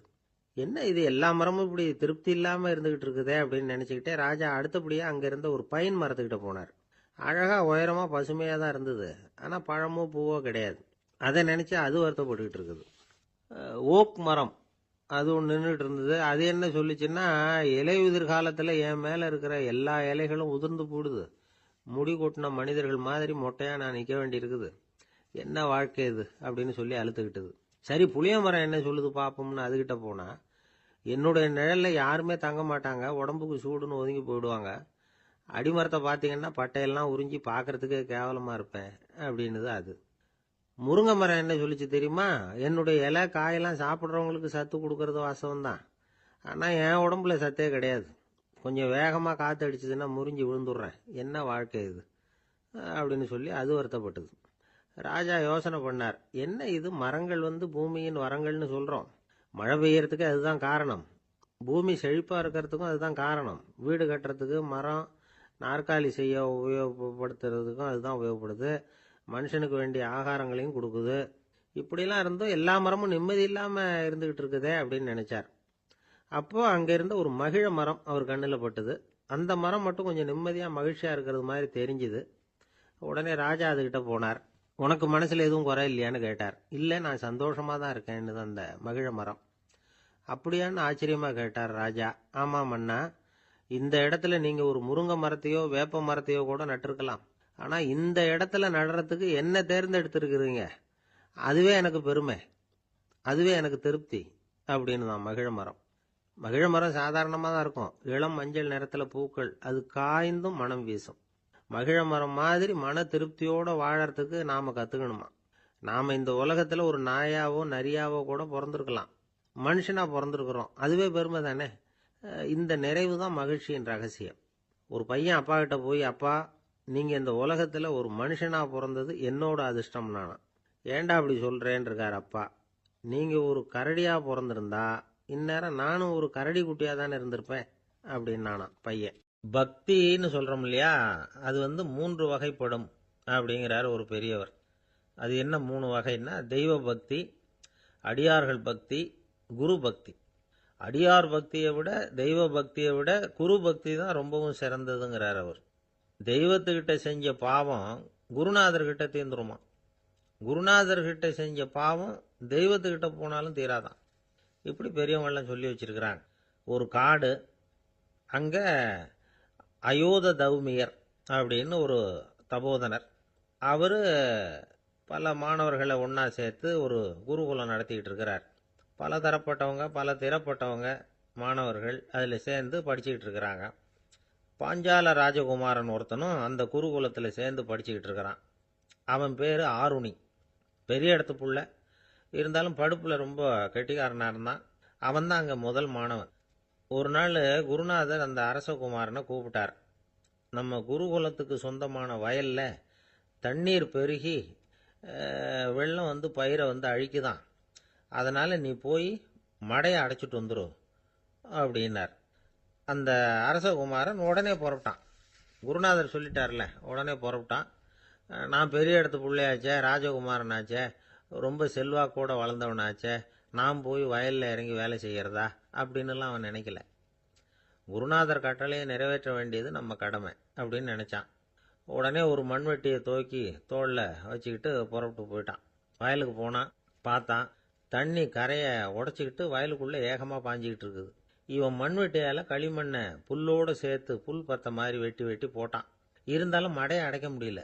தண்ணி அதை மீறி வந்துக்கிட்டே இருக்குது. தண்ணி வேகமாக வயலுக்குள்ளே போய்கிட்டே இருக்குது. போடுற பத்தையெல்லாம் கரைஞ்சி கரைஞ்சி போயிட்டுருக்கு. இருந்தாலும் இவன் தன்னுடைய முயற்சியை கைவிடலை. வெட்டி வெட்டி போட்டுக்கிட்டே இருக்கிறான். காலையில் அங்கே போனவன் சாயந்தரம் வரைக்கும் இப்படி செஞ்சுக்கிட்டு இருக்கிறான். உடம்பும் மனசும் ரொம்பவும் சோர்ந்து போச்சு. இருந்தாலும் குருநாதர் இட்ட கட்டளையை நிறைவேற்றாமல் இருக்கிறோமேங்கிற ஒரு குறை அவனுக்கு இருக்குது. குரு கட்டளையை நிறைவேற்றாத நான் இன்னமும் இருக்கணுமா அப்படின்னு யோசனை பண்ண ஆரம்பிச்சிட்டான். என்ன செய்யலாம்னு பார்த்தான். நம்ம குருநாதர் இட்ட பணிக்காக இந்த உடம்பையே தியாகம் பண்ணலாம் அப்படின்னு முடிவு பண்ணான். தண்ணி பாயுதில் அதுக்கு குறுக்க விழுந்து அப்படியே மடையை அடைச்சிக்கிட்டு அப்படியே படுத்துட்டான். இது மற்றவங்களுக்கு தெரியாது. அன்னைக்கு ராத்திரி ஒரு விளக்கு முன்னாடி உட்காந்து குருநாதர் பிள்ளைங்களுக்கு பாடம் சொல்லி கொடுத்துக்கிட்டு இருக்கிறார். வரிசையில் இருக்கக்கூடிய ராஜகுமாரனை காணலை. நம்ம ஆருணி எங்கே போனா அப்படின்னு சொல்லி மற்ற மாணவர்களை விசாரித்தார். இப்போ அவங்க சொன்னாங்க, சுவாமி, அவன் காலையில் வயலுக்கு மடையை அடைக்கிறதுக்காக போனான், நீங்கள் தான் போக சொன்னீங்க, இன்னும் திரும்பி வரல அப்படின்னு அவர் பையன். குருநாதர் உடனே ஒரு தீவெட்டி எடுத்துக்கிட்டு மாணவர்களை அழைச்சிக்கிட்டு வயலுக்கு போனார். அங்கே போய் பார்த்தா ஆளை காணும். ஆருணி ஆருணின்னு சொல்லி சத்தம் போட்டு கூப்பிட்டு பார்க்குறார். நான் இங்கே இருக்கேன் குருநாதா அப்படின்னு காலுக்கு அடியிலேருந்து ஒரு சத்தம் வருது. குனிஞ்சு பார்த்தா அவன் மடையில் படுத்துருக்கிறான். என்னப்பா இதுன்னார். காலையிலேருந்து இந்த மடையை அடைச்சி பார்த்தேன் சுவாமி, முடியல, அதனால் இப்படி குறுக்க படுத்துட்டேன். என்னை தாண்டறதுக்கு பயந்து போய் தண்ணியை தேங்கி நின்றுட்டுது அப்படின்னா. அவனுடைய குரு பக்தியையும் அவனை தாண்டறதுக்கு அஞ்சு நிற்கிற தண்ணி தேக்கத்தையும் பார்த்துட்டு எல்லாரும் ரொம்ப ஆச்சரியப்பட்டு போயிட்டாங்களாம். ஆருணி எழுந்திரிச்சு வா அப்படின்னு கூப்பிட்டாரான் குருநாதர். அவன் தண்ணீரை பொழந்துக்கிட்டு எழுந்திரிச்சு வந்தானான். அதனால அவனுக்கு உத்தாலகன் அப்படின்னு ஒரு பேர். உத்தாலகன்னா தண்ணீரை பிளந்தவன் அர்த்தம். அந்த உத்தாலகன் மாதிரி இந்த காலத்து மாணவர்களுக்கும் குரு பக்தி வேணும் அப்படின்னு சொன்னோம் ஒரு பள்ளிக்கூடத்தில். உடனே நிறைய மாணவர்கள் எழுந்திரிச்சு நின்னாங்க. சார், நீங்கள் எங்களை இன்னமும் சரியாக புரிஞ்சுக்கலன்னு நினைக்கிறோம். அன்னைக்காவது ஒருத்தன் அப்படி இருந்தான், இன்னைக்கு ஏகப்பட்ட உத்தாலகர்கள் இருக்கிறோம். எங்கள் வாத்தியார் கட்டளை இட்டா இப்போவே அது மாதிரி வயலுக்கு போய் மடையில் குறுக்கப்படுத்துக்கிறதுக்கு இந்த வகுப்பில் உள்ள அத்தனை பேரும் தயாராக இருக்கிறோம் அப்படின்னாங்க. அப்படியா அப்படின்னு சொல்லி கேட்டோம் ரொம்ப சந்தோஷமாக. ஒருத்தன் ரொம்ப அடக்கமாக எழுந்திரிச்சான். அப்புறம் சொன்னான், ஆமாம் சார், வகுப்பில் இவர் நடத்துகிற பாடத்தை கேட்டுக்கிட்டு இருக்கிறத விட பேசாமல் போய் மடையில் படுத்துடுறது ஒன்றும் கஷ்டமான காரியமாக இருக்காது, அதனால தான் எல்லாரும் அங்கே போகிறேன்னு சொல்கிறோம் அப்படிங்கிறான். ஒரு பெரியவர் உட்கார்ந்துருக்கிறார். அவரை சுற்றி அவருடைய தோழர்கள் உட்கார்ந்துருக்கிறாங்க. ஏதோ ஒரு முக்கியமான செய்தியை அவர் அவங்களுக்கு சொல்லிகிட்டு இருக்கிறார். அவங்களும் ஆர்வமாக கேட்டுக்கிட்டு இருக்கிறாங்க. இந்த சமயத்தில் யாரோ ஒரு ஆள் வேகமாக அங்கே வர்றார். வர்ற வேகத்திலேயே எனக்கு ஏதாவது உதவி செய்யுங்க அப்படின்னு கேட்டுக்கிட்டே வர்றார். கேட்கறது உதவி, ஆனால் குரல் மிரட்டுறது மாதிரி இருக்கு, அதட்டி கேட்கறது மாதிரி இருக்கு. இதை கேட்டது அந்த பெரியவர் ஆத்திரப்படலை, ஆனால் அவரை சுற்றி இருந்தவங்க ஆத்திரப்பட்டாங்க. இதை பெரியவர் கவனிச்சார். கொஞ்சம் அமைதியாக இருங்கன்னார். வந்தவரை கூப்பிட்டார். அவருக்கு சில பொருள்களை கொடுத்தார். என்னங்க, இப்போ உங்களுக்கு மகிழ்ச்சி தானே அப்படின்னார். ஆ அப்படின்னு அலட்சியமாக அவர் சொல்கிறார். நான் உங்களை நல்ல முறையில் நடத்தினேன்னா அப்படின்னு கேட்குறாரு அவர் மறுபடியும். அதெல்லாம் ஒன்றும் இல்லை அப்படின்னு சொல்லி அவர் சொல்லிகிட்டு இருக்கிறாரு. குரலில் கடுமை குறையில.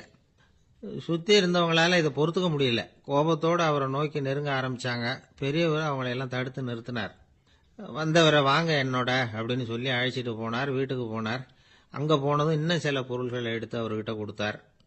இப்போ திருப்தி தானே, நான் உங்ககிட்ட நல்ல முறையில் நடந்துக்கிட்டேனா அப்படின்னார். அவர் முகம் இப்போ தான் கொஞ்சம் மலர்ந்தது. ரொம்ப நன்றி, இறைவன் உங்கள் குடும்பத்துக்கு எல்லா நன்மைகளையும் செய்வான் அப்படின்னு சொன்னார். இதே வார்த்தைகளை என்னுடைய தோழர்கள்கிட்டே சொல்லிட்டீங்கன்னா அவங்க கோபம் தணிஞ்சிரும், வர முடியுமான்னார். கண்டிப்பாக வர்றேன் அப்படின்னாரு. மறுநாள் காலையில் அந்த இடத்துக்கு வந்தார். அதே மாதிரி சொல்லிவிட்டு அவர் போயிட்டார். தோழர்கள்லாம் ரொம்ப வியப்போடு பெரியவரை பார்த்தாங்க. அந்த பெரியவர் தான் நபிகள் நாயகம். அவர் சொன்னார், ஒருத்தன் ரொம்ப ஆசையாக ஒரு ஒட்டகத்தை வளர்த்துக்கிட்டு வந்தான். ஒரு நாள் அந்த ஒட்டகம் வந்து கயத்தை அறுத்துக்கிட்டு ஓடி போயிட்டுது. அக்கம் பக்கத்தில் இருக்கிறவங்கெல்லாம் அந்த ஒட்டகத்தை பிடிக்கிறதுக்கு முயற்சி பண்ணாங்க. அதை துரத்திக்கிட்டு ஓடினாங்க. ஒட்டகம் வந்து தாறுமாறாக ஓட ஆரம்பிச்சுது. இந்த சமயத்தில் ஒட்டகத்தை வளர்த்தவன் அங்கே ஓடி வந்தான். நீங்கள் அதை ஒன்றும் செய்ய வேணாம், விட்டுருங்க. அதோட சுபாவம் எனக்கு நல்லா தெரியும். அதை சுலபமாக என்னோட வழிக்கு கொண்டுட்டு வந்துட முடியும். நான் பார்த்துக்கிறேன், விட்டுருங்கோ அப்படின்னா. எல்லாரும் விலைக்கு போயிட்டாங்க. இவன் என்ன செஞ்சான் தெரியுமா? கொஞ்சம் புல்லை கையில் எடுத்துக்கிட்டு அந்த ஒட்டகத்தை நெருங்கினான். அவ்வளவுதான். அது ஓடி வந்து இவன் காலடியில் உட்காந்துக்கிட்டது. செல்லமாக அதை அப்படியே தடவி கொடுத்தான். முதுகில் ஏறி உட்காந்துக்கிட்டான். அது பாட்டுக்கு சாதுவாக நடந்து போகுது.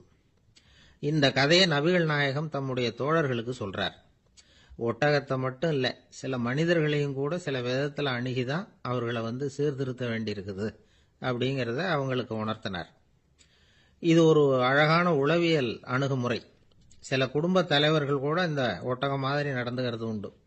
அப்புறம் அடங்கி போகிறதும் உண்டு. ஒரு குடும்ப தலைவர் காலையில் எழுந்திரிச்சதுலேருந்து சத்தம் போட்டு கத்திக்கிட்டு இருப்பார். பக்கத்தில் இருந்தவங்கெல்லாம் ஓடி போய் சமாதானம் பண்ணி பார்த்தாங்க. அவர் ஓயறது மாதிரி தெரியல. கடைசியில் அவர் மனைவி வந்தாங்க. நீங்கள் எல்லாம் விலைக்கு போயிடுங்க, அவர் சுபாவம் எனக்கு தெரியும், நான் பார்த்துக்கிறேன் அப்படின்னாங்க. சரின்னு எல்லாரும் போயிட்டாங்க. சாயந்தரமாக வந்து பார்க்குறாங்க. அவர் சத்தம் இல்லாமல் ஒரு மூலையில் உட்காந்துருக்கிறார், ரொம்ப சாதுவா. ஆச்சரியமாக இருந்தது. என்னம்மா பண்ணீங்கன்னு கேட்டாங்க. அது ஒன்றும் இல்லைங்க, ஒரு வேளை சாப்பாட்டை நிறுத்தினேன், பட்னி போட்டேன், அவ்வளவுதான் அப்படின்னாங்க அந்த அம்மா. ஒரு தடவை நாரதர் ஒரு தெரு வழியாக போய்கிட்டு இருந்தார். வழியில் ஒருத்தர் வேத சாஸ்திரம்லாம் படிச்சுக்கிட்டு உட்காந்துருந்தார். அவர் நாரதரை பார்த்து எங்கே போயிட்டு இருக்கிறீங்கன்னு கேட்டார். கடவுளை பார்த்துட்டு வரலாம்னு போயிட்டு இருக்கிறேன் அப்படின்னார் நாரதர். அப்படின்னா அவர்கிட்ட எனக்கு எப்போ முக்தி கிடைக்கும்னு கேட்டுட்டு வாங்களேன் அப்படின்னார் இவர். சரி, கேட்டு வரேன் அப்படின்னு சொல்லிவிட்டு நாரதர் நடந்தார். கொஞ்ச தூரத்தில் ஒரு மரத்தடியில் ஒரு தொழிலாளி செருப்பு தைச்சிக்கிட்டு உட்காந்துருந்தார். அந்த ஆளும் அதே மாதிரி கேட்டுக்கிட்டார். எனக்கு எப்போ முக்தி கிடைக்கும்னு கடவுள்கிட்ட கேட்டுக்கிட்டு வாங்களேன்னார். அவர்கிட்டையும் சரின்னு சொல்லிவிட்டு நாரதர் நேராக வைகுண்டத்துக்கு வந்து சேர்ந்தார். கடவுளை பார்த்தார்.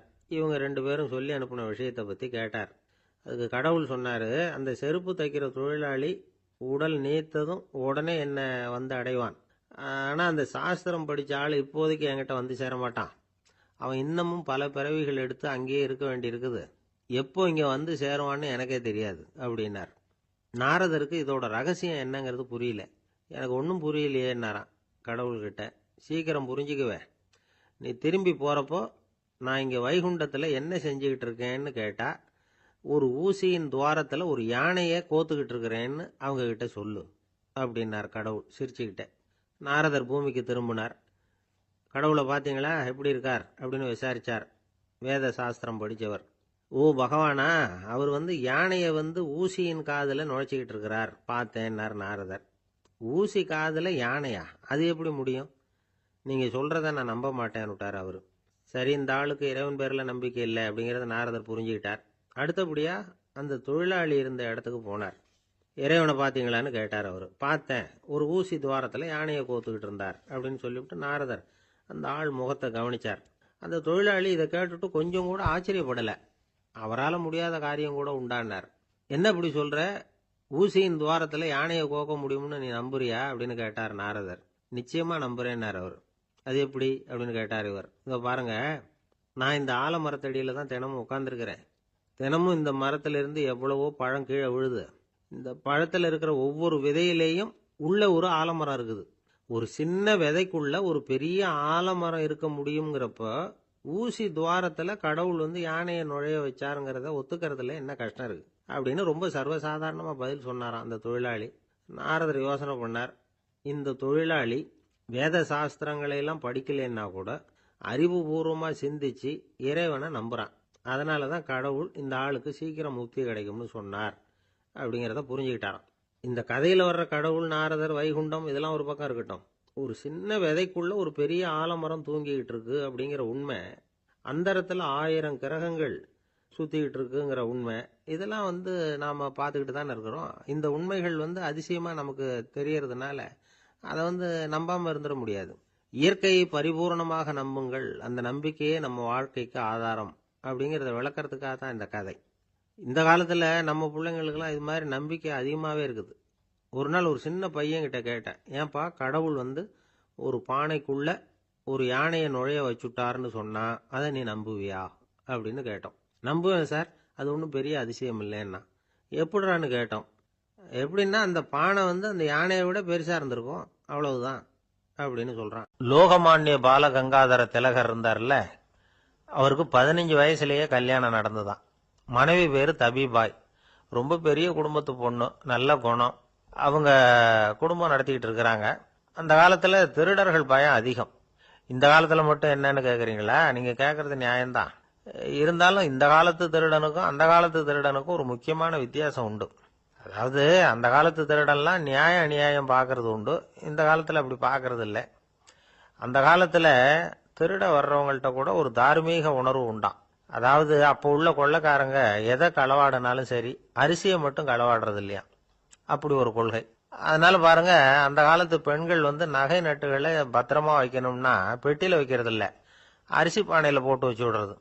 இப்பெல்லாம் பேங்க்ல சேஃப்டி லாக்கர்னு இருக்குல்ல, அது மாதிரி அந்த காலத்துல சேஃப்டி லாக்கருங்கிறது அரிசி பானை.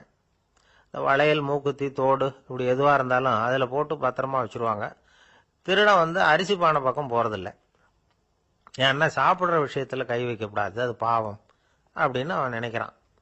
திலகரோட மனைவி தபிபாயும் அதே மாதிரி தன்னுடைய ஆபரணங்களை ஒரு அரிசி பானைக்குள்ள போட்டு மூடி வச்சிருந்தாங்களாம்.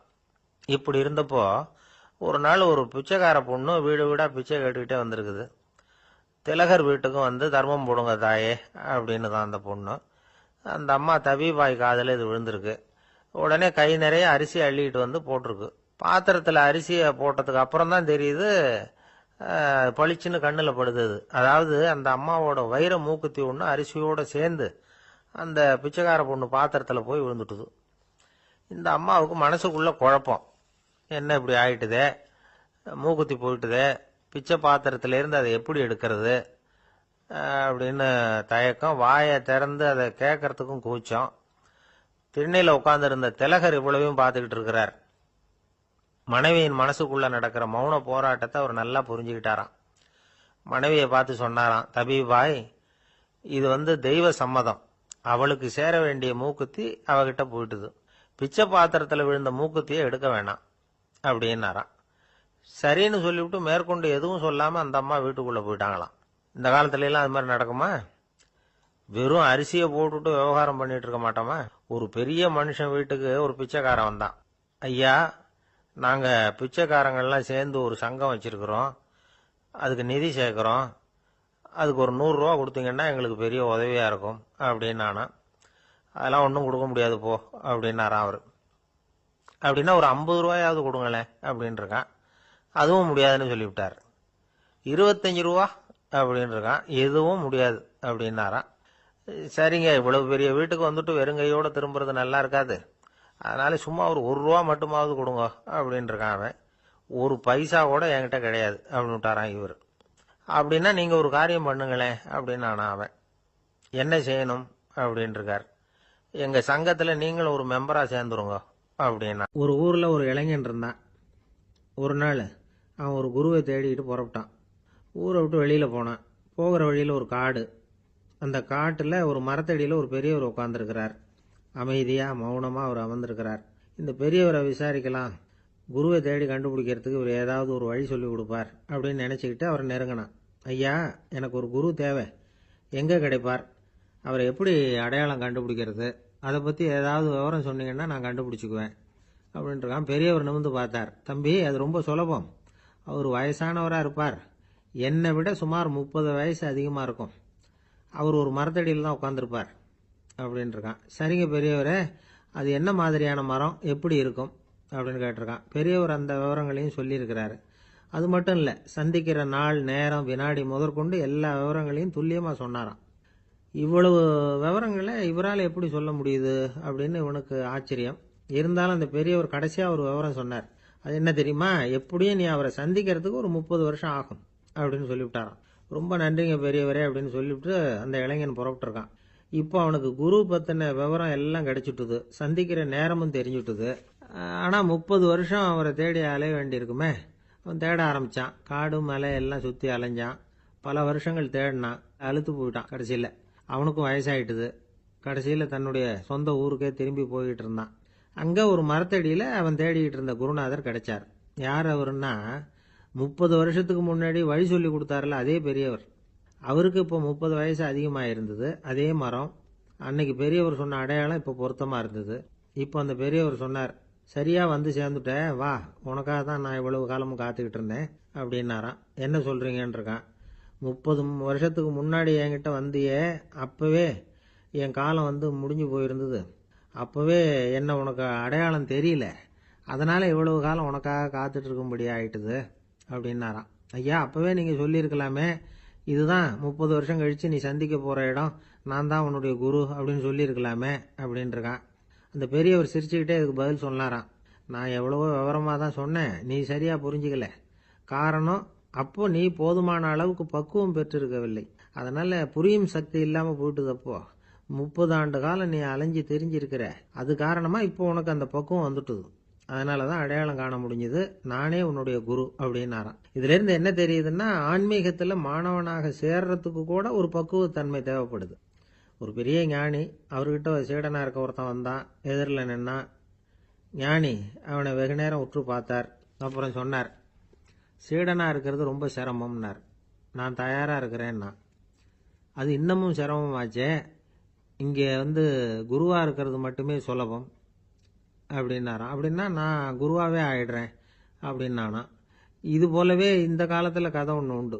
ஒரு பள்ளிக்கூடத்தில் வகுப்பு ஆசிரியர் மாணவனை திட்டிக்கிட்டு இருந்தார். டேய், நீ 100க்கு 10 மார்க்கு தான் வாங்கிக்கிட்டு இருக்க. இவ்வளவு மோசமாக நீ படித்தா கடைசியில் மாடு மேய்க்கிறது கூட லாய்க்கு இல்லாதவனா ஆயிடுவேன்.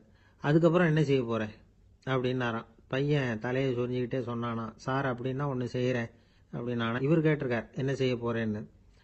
வேற என்ன சார், உங்களை மாதிரி ஒரு ஆசிரியர் ஆயிடுறேன் அப்படின்னானா.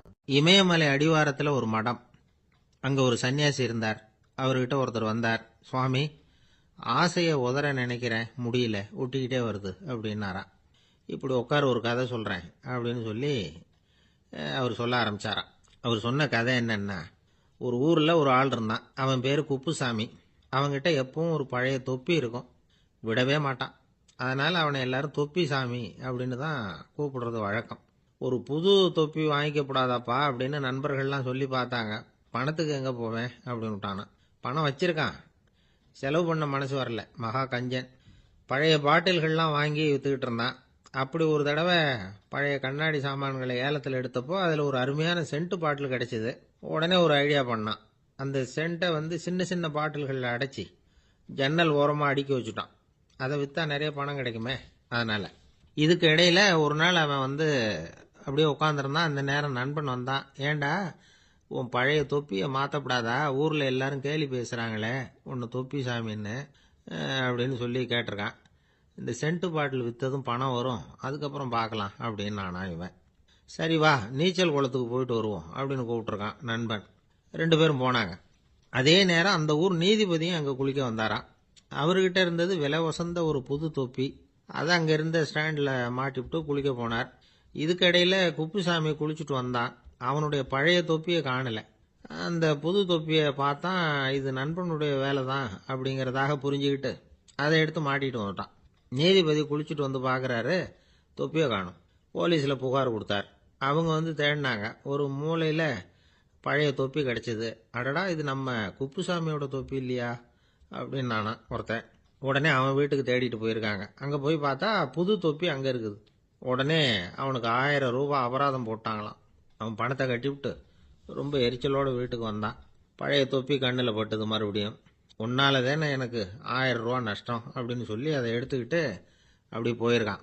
அந்த ஊர் குளத்தில் வீசி எரிஞ்சிட்டு வந்துட்டான். அது மீன் பிடிக்கிற ஒருத்தன் கையில் சிக்கிச்சு. அவன் வர்ற வழியில் அதை எடுத்து வேகமாக வீசி எறிஞ்சான். அது நேராக குப்புசாமி வீட்டு ஜன்னல் வழியாக உள்ளே வந்து இந்த சென்ட்டு பாட்டில்கள் மேலே விழுந்து எல்லாம் உடஞ்சி நொறுங்கி போச்சு. குப்புசாமி பார்த்தான். தோட்டத்தில் ஆழமாக ஒரு குழியை வெட்டினான். அந்த தொப்பியை போட்டான், மூடிவிட்டான். இதை அடுத்த வீட்டுக்காரன் பார்த்தான். ஏதோ புதையல் தான் வச்சுருக்கான் போல இருக்குன்னு நினச்சான். போலீஸில் போய் புகார் கொடுத்துட்டான். மறுபடியும் போலீஸ் குழியை தோண்டினாங்க. பழைய தொப்பி மறுபடியும் வெளியில் வந்தது. எல்லாரும் சிரிக்கிறாங்க. அன்னைக்கு ராத்திரியே அந்த தொப்பியை எடுத்துக்கிட்டு நேராக புறப்பட்டான். ஒரு கல்லில் அதை சேர்த்து கட்டி குடிநீர் தொட்டி இருக்கும்ல, அதில் போட்டுட்டு வந்துட்டான். இனிமேல் என்ன பண்ணும் பார்ப்போன்னு. ஒரு நாள் திடீர்னு குழாயெல்லாம் அடைப்பட்டு போச்சு. மாநகராட்சி அலுவலர்கள் என்னன்னு பார்த்தா அந்த பழைய தொப்பி குழாயை அடைச்சிக்கிட்டு இருக்குது. இது குப்புசாமியோட தொப்பிங்கிறது தான் எல்லாருக்கும் தெரியுமே. உடனே குடிநீரை பாழாக்கணத்துக்காக குப்புசாமிக்கு கோர்ட்டு 2500 ரூபாய் அபராதம் போட்டுவிட்டுது. அதையும் கட்டிவிட்டு வெளில வந்தான். கடைசியாக முடிவு பண்ணான். ஒரு நெருப்பு குச்சியை கிழிச்சான். தொப்பியை கொளுத்தினான். எரிஞ்சுது. எடுத்து வெளில எரிஞ்சான். கொஞ்ச நேரத்தில் தீ அணைப்பு படம் வந்துட்டுது. ஆமாம், இவன் எடுத்து எரிஞ்சது வெளியில் விழுந்து வீட்டு கூரையே பற்றிக்கிட்டு எரிய ஆரம்பிச்சுட்டுது. அவனோட பணத்தாசையும் அதோட சேர்ந்து எரிஞ்சு போச்சான். இப்படி ஒரு கதை. இந்த கதையை சொல்லி முடிச்சார் அந்த இமயமலை அடிவாரத்தில் இருந்த சன்னியாசி. இப்போ அந்த குப்புசாமி எங்கே இருக்கிறான்னு கேட்டார் எதிரில் இருந்தவர். இதோ உன் எதிரிலே இருக்கிறான், நான் தான் அந்த குப்புசாமி அப்படின்னாராம் அந்த சன்னியாசி. அந்த குப்புசாமி கிட்ட இருந்தது மாதிரி ஒரு பழைய தொப்பி நம்ம ஒவ்வொருத்தர்கிட்டையும் உண்டு. அதை எப்படி தொலைக்கிறதுன்னு தெரியாமல் தடுமாறிக்கிட்டு இருக்கிறோம். அது என்ன தொப்பிங்கிறீங்களா? அதுதான் நம்மை சூழ்ந்திருக்கிற மாயை அப்படிங்கிறார் சுவாமி சின்மயானந்தர். மெய்ஞானம் கிடைக்கிறப்போ மாயை எரிஞ்சு போகும் அப்படிங்கிறது அவருடைய கருத்து. நம்மால் ஒருத்தர் வேகமாக ஓடி வந்தார். காலில் மாட்டியிருந்த பழைய செருப்பு ரெண்டையும் ஆவேசமாக தூக்கி ஒரு கிணத்துல போட்டுட்டு வெறுங்காலோட நடந்து வந்துகிட்டு இருக்கிறார். ஏன் அப்படி பண்ணீங்க அப்படின்னு கேட்டோம். அந்த செருப்புக்கு சொந்தக்காரன் பின்னாடி வந்துகிட்டு இருக்கிறான், அதனால அப்படி பண்ணேன் அப்படிங்கிறார் இவர். காசியில் இருக்கிற கடவுள் காசி விஸ்வநாதர், அங்கே இருக்கிற தேவி காசி விசாலாட்சி. இவங்க 2 பேரும் ஒரு நாள் பேசிக்கிட்டு இருந்தப்போ கடவுள் சொன்னார், இந்த மனிதர்களை நாம் ரொம்பவும் நம்பிக்கையோடு தான் படைச்சிருக்கிறோம். இருந்தாலும் அவங்களுக்கு தான் நம்பிக்கை இல்லை. எதுலேயும் ஒரு உண்மையான நம்பிக்கை இல்லாமல் வாழ்ந்துக்கிட்டு இருக்கிறாங்க அப்படின்னார். என்ன அப்படி சொல்கிறீங்க? அதோ பாருங்க, எவ்வளவு பேர் காசியை தேடிட்டு கங்கையில் குளிச்சுக்கிட்டு இருக்கிறாங்க. அவங்கெல்லாம் நம்பிக்கை இல்லைன்னா இவ்வளவு தூரம் தேடிட்டு இங்கே குளிப்பாங்களா அப்படின்னு நாங்கள் தேவி. சரி, அதை சோதித்து பார்க்கலாம் அப்படின்னு 2 பேரும் முடிவு பண்ணிக்கிட்டாங்க. உடனே ஒரு திட்டம் போட்டாங்க. அது எப்படின்னா, நாம் 2 பேருமே பக்தர்கள் மாதிரி உருவத்தை மாற்றிக்கிட்டு கங்கை கரைக்கு போக வேண்டியது. நான் கங்கையில் இறங்கி குளிக்கிறேன். கொஞ்ச நேரத்தில் சுழலில் மாட்டிக்கிட்டது மாதிரி நடிக்கிறேன். நீ உடனே கரையிலிருந்து சத்தம் போடு, என்னோட வீட்டுக்காரரை யாராவது காப்பாற்றுங்களேன்னு சத்தம் போடு. அதோட இன்னொன்று சொல்லு, யாராவது ஒரு புண்ணிய ஆத்மா அவர்கிட்ட போய் அவருடைய முடியை பிடிச்சி இழுக்கணும். அப்படி ஒரு சாபம் இருக்குது எங்களுக்கு. புண்ணிய ஆத்மா, அதாவது எந்த பாவமும் செய்யாத இல்லாத ஒருத்தர் தான் அவரை காப்பாற்ற முடியும்.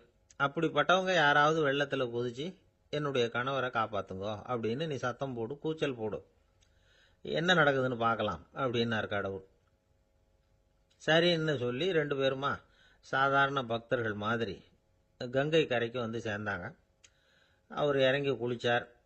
திட்டம் போட்டது மாதிரியே சுழலில் மாட்டிக்கிட்டது மாதிரி கத்துனார்.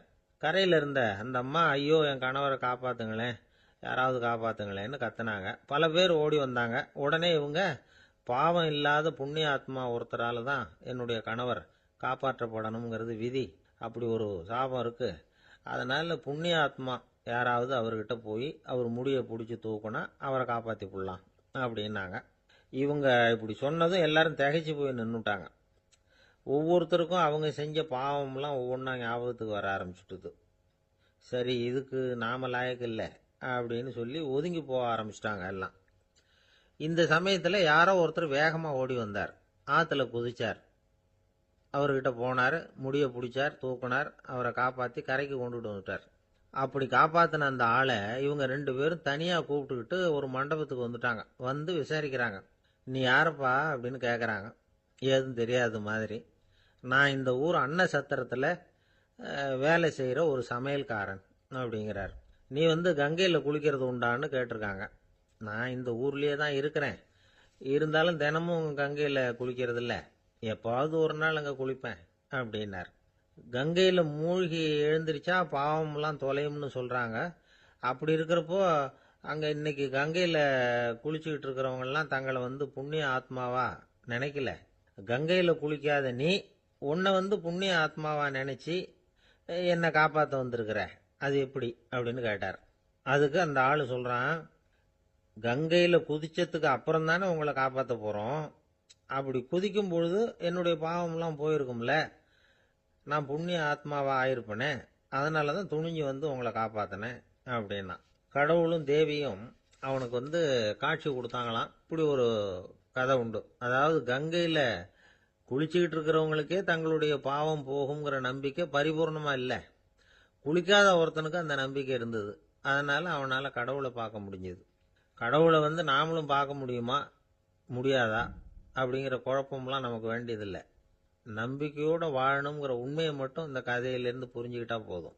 ஏன்னா இந்த கதையை கேட்டுட்டு ஒரு நண்பன் குதர்க்கமாக ஒரு கேள்வி கேட்டான். ஏன் சார், கங்கையில் குளிச்சா பாவம் போயிடும்னு சொல்கிறீங்களே, நான் எனக்கு வேண்டாத ஒருத்தனை அழைச்சிட்டு போய் கங்கையிலேயே தள்ளி விட்டுட்டு அதுக்கப்புறம் அங்கேயே முழுக்க போட்டுட்டு நான் செஞ்ச பாவத்தை அதுலேயே கழுவி விட்டுட்டு மறுபடியும் உங்ககிட்ட வந்துடுறேன்னு வச்சுக்கோங்க, நீங்கள் என்னை புண்ணிய ஆத்மான்னு ஏற்றுக்குவீங்களா அப்படிங்கிறான். ஆள் கொஞ்சம் அசந்தான் நம்மளே அங்கே அழைச்சிட்டு போனாலும் போயிடுவான். 13வது பாடல். புள்ளின்வாய் கீண்டானே பொல்லா அரக்கனை கிள்ளிக் களைந்தானே, கீர்த்திமை பாடிப்போய் பிள்ளைகள் எல்லோரும் பாவைக் களம் புக்கார், வெள்ளி எழுந்து வியாழம் உறங்கிற்று புள்ளும் சிலம்பினகான், போதறிக் கண்ணினாய் குள்ளக் குளிரக் குடைந்து நீராடாதே பள்ளி கிடத்தியோ, பாவாய் நீ நன்னாளால் கள்ளம் தவிர்ந்து கலந்தேலோர் எம்பாவாய். கண்ணழகு படைத்த பெண் ஒருத்தியை இப்பாசுரத்தால் எழுப்புகிறார்கள். மலரில் உள்ள வண்டுகள் போன்று அழகிய கண்களை உடையவளே, கொக்கு வேடத்தில் வாயை பிளந்து கண்ணனை விழுங்க எண்ணிய பகாசுரனை அவன் வாயை கிழித்து அழித்த கண்ணபெருமான், கொடியவனான ராவணரது தலைகளை அறுத்து அழித்த ராமபிரான், அவர்களது வீர வரலாறுகளை பாடிக்கொண்டு இளம்பெண்கள் எல்லோரும் பாவை நோன்புக்குரிய இடத்திற்கு எப்போதோ சென்று விட்டனர். வானத்திலேயோ குரு என்கிற கோள் மறைந்து சுக்கிரன் உதயமாகிவிட்டான். பட்சிகள் வீதியெல்லாம் பறந்து சப்திக்கின்றன.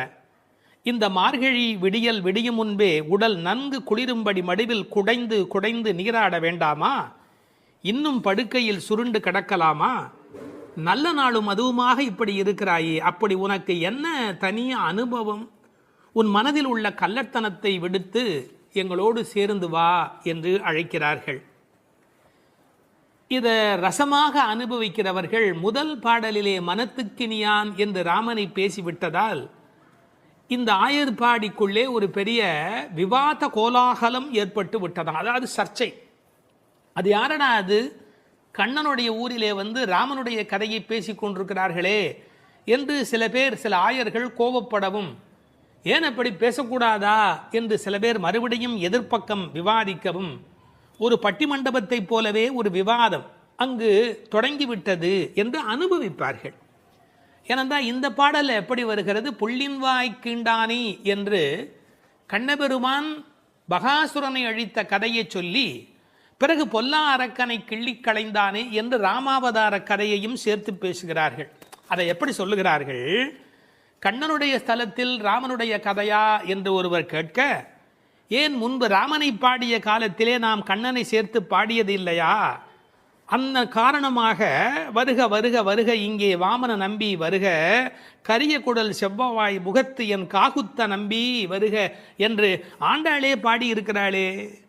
எனவே ஆண்டாள் சிற்றில் சிதைத்தல் பாடுகிற காலத்தில் சீதவாய் அமுதம் உண்டாய் எங்கள் சிற்றில் சிதையேல் என்று பாடியிருக்கிறாளே. அந்த அனுபவத்தை எல்லாம் இங்கே குறிப்பிடுகிறார்கள். வருக வருக என்று ஆழ்வார் அனுபவித்ததையும் சிற்றில் சிதைக்காதே என்று ஆண்டாள் அனுபவித்ததையும் இந்த இடத்தில் மேற்கோளாக காட்டி, இந்த அயோத்தியிலே ராமபெருமானுடைய புகழை பேசுவது போல ஆயர்பாடியில் கண்ணன் புகழ்தான் பேச வேண்டும் என்ற கட்டாயமில்லை, இடம் மாறி பேசினாலும் ஒன்றும் தவறு இல்லை என்று ஒப்பந்தமாயிற்று என்று இதை வேறு ஒரு கோணத்திலே பேசுவார்கள்.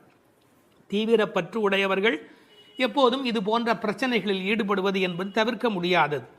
புள்ளின்வாய் கீண்டானே பொல்லா அரக்கனை கிள்ளிக் களைந்தானே, பறவை வடிவத்திலே வந்தவனை அவன் அழித்தவன். பள்ளத்தில் மேயும் பறவை உருக்கொண்டு கள்ள அசுரன் வருவானை தான் கண்டு புள்ளிதுவென்று பொதுக்கோ வாய்க்கின்றான், அப்படியே வாய்க்கிண்டிட்டான், அப்படியே கிழித்து எறிந்து விட்டான். அப்படி அழித்த வரலாற்றை சொன்னவர்கள் பொல்லா அரக்கனை கிள்ளிக் களைந்தானே என்று ராவணனை கொன்றதை பேசுகிறார்கள். இந்த எழுப்புகிற பெண்கள் இந்த பாடலை எல்லாம் கருத்தை எல்லாம் சொல்லி எழுப்புகிறார்கள். உரை கண்டவர்கள் கேட்டார்கள், பொல்லா அரக்கன் என்ற ராவணனை குறிப்பிட்டால் நல்ல அரக்கன் உண்டோ? என்ன நயம் பாருங்கள். உண்டு, அரக்கர் குலத்தில் பிறந்தாலும் விபீஷணன் நல்ல அரக்கன், ராவணனோ பொல்லா அரக்கன். அவனோடு பெரிதாக போர் செய்தார் என்று சொல்ல முடியாதான், கிள்ளி களைந்தானே. தமிழில் ஒரு பழக்கம் உண்டு, யாராவது ரொம்ப அலட்சியமாக நினைச்சா என்ன கிள்ளுக்கிறேன்னு நினைச்சுக்கிட்டியா என்று கேட்பார். அப்படி ராவனுடைய தலைகளை ராமன் கிள்ளினானான், கிள்ளி களைந்தானே. அதுக்கு வேற ஒரு பொருள் உண்டு. தன்முனைப்பு உள்ளவர்கள் பரமாத்மாவால் அழிக்கப்படுவார்கள் என்கிற அந்த உணர்வு 10 தலை ஒருவருக்கு உண்டு என்ற கதையை அப்படியே எடுத்துக்கொள்வதை விட, பன்முகமாக ஆசை தலி விரித்து ஆடுகிற போது ஒருமுகமுடைய பரமாத்மா மனதை நாம் ஒருமுகப்படுத்தினால் நமக்கு உள்ளே இருக்கிற பன்முகம் அழிந்து போகும் என்று உருவகமாக எடுத்துக்கொண்டு அனுபவிப்பவர்களும் உண்டு. இப்படி ராவணனை அழித்த வரலாற்றை பேசி கீர்த்திமை பாடிப்போய் பிள்ளைகள் எல்லோரும் பாவை களம் புக்கார். இந்த நெல் பயிரிடுகிற இடத்துக்கு நெற்களம் என்று பெயர். அதுபோல் பாவையின் நோன்பு நோற்கிற இடத்துக்கு பாவைக்களம் என்று பெயர். யாருடைய புகழை பாடுகிறார்கள்? கீர்த்திமை பாடி, ராமன் கண்ணன் இருவருடைய புகழையும் பாடி, கீர்த்தி புகழை பாடி, பிள்ளைகள் எல்லோரும் சின்ன குழந்தைகளாகிய பெண் பிள்ளைகள் எல்லாரும் சேர்ந்து பாவைக்களம் புக்கார். அவங்கெல்லாம் நோன்பு நோக்கிற இடத்துக்கு போய்விட்டார்கள், நான் மட்டும் உனக்காக இங்கே நின்று கொண்டிருக்கிறேன், சீக்கிரம் வாடி என்பது போல் பேசுகிறார். இப்போது பொழுது வெடிந்து விட்டது என்பதில் அடையாளம் ரொம்ப நுட்பமான ஒரு அடையாளம். வெள்ளி எழுந்து வியாழம் உறங்கிற்று. அதாவது வெள்ளிக்கிழமை தோன்றிவிட்டது, வியாழக்கிழமை முடிந்து விட்டது இல்லை, குரு ஹோரை போய்விட்டது, சுக்கிரஹோரை தொடங்கிவிட்டது. அது இன்னொரு கோணம். வானியலை பற்றி நன்கு ஆய்வு செய்தவர்கள் ஒரு குறிப்பிட்ட காலத்திலே சுக்கிரனுடைய எழுச்சியும் வியாழனுடைய அந்த இறங்கு முகமும் ஒன்றாக நடக்கும் என்று குறிப்பிடுகிறார்கள். சுஜாதா அவர்கள் இதை வைத்துக்கொண்டு கிபி 885 என்று உறுதி செய்ய முடியும் என்று ஒரு கட்டுரையிலே எழுதியிருக்கிறார்கள். ஆனால் வேறு சிலரோ கிபி 8ஆம் நூற்றாண்டில் ஒரே ஒரு முறை மட்டும் அதிகாலை பொழுதில் சுக்கிரன் எழுவதும் குரு மறைவதும் ஒரே வேளையில் நிகழ்ந்துள்ளது. அது முழு நிலவு நாள், பௌர்ணமி. அந்த நாள் அப்படியே குறிப்பிடுகிறார்கள். அந்நாள் கிபி 731 டிசம்பர் 18 காலை 3:30 முதல் 4 மணி. இதனை அடி ஒற்றி ஆண்டாள் பிறந்தது கிபி 716 ஆடிப்பூரம் என்று கணக்கிட்டிருக்கிறார். பாருங்க எவ்வளவு அழகான ஒரு காலக்கணக்கு. வெள்ளி எழுந்து வியாழன் உறங்கிற்று. புள்ளும் சிலம்பின. முன்னர் ஒரு முறை புள்ளும் சிலம்பின என்ற பாடல் வந்திருக்கிறதே, அதெல்லாம் கூட்டுக்குள்ளே. இப்போ வெளியில் பறவைகள் எல்லா இடங்களிலும் திரிந்து அவை இப்போது சப்தம் எழுப்பிக் கொண்டிருக்கின்றன. இந்த இடத்துல புள்ளும் சிலம்பியதை பற்றி சொல்லுகிற போது உரையாசிரியர்கள் இதை ஆசிரிய பெருமக்களோடு ஆச்சாரிய பெருமக்களோடு இணைத்து பேசுவது வழக்கம். குயில் அதுபோல சில ஆச்சாரியர்கள், கொக்கு அதுபோல, அன்னம் போல, கருடன் போல என்று பறவையோடு அவர்கள் ஓமிக்கத்தக்கவர்கள். கண்டத்வனியிலே, அதாவது குரல் வளத்திலே அவர்கள் குயில் மாதிரி. ஏகாகிர சிந்தையில், எப்போதும் மனம் ஒருமுகமாக இருத்தலில் கொக்கு போல, கொக்கொக்க கூம்பும் பருவத்து என்பார் திருவள்ளுவர். சாரத்தை கிரகித்துக் கொள்வதிலே அன்னபக்ஷி போல, அன்னத்தை போல. கைங்கரியம் என்ற தொண்டு செய்வதிலே கருட பட்சியைப் போல, பல்லடிமை திறத்தினாலே என்று பறவையை அப்படியே அடியார்களோடு ஒப்பிடுவதும் வழக்கம். போது அறி கண்ணினாய், போதுன்னு சொன்னால் முட்டு என்று பொருள். தமிழ் ஒரு அழகான மொழி. அரும்பு, முகை, முகிழ், மொட்டு, மலர். பாருங்க, மலருடைய பல நிலைக்கும் பேர் இருக்கு, இன்னும் கூட இருக்கு. அதாவது வெளியில் புறப்படுவது அரும்பு, கொஞ்சம் மேலே வந்தால் அது முகை, கொஞ்சம் அது இதழ் திறக்க ஆரம்பித்தா அது முகிழ், அது நல்ல விரிந்து விட்டால் தான் அதுக்கு மலர் அப்படின்னு பேர். ரெண்டுக்கும் நடுவில் இருக்க போது போதுன்னு பேர்.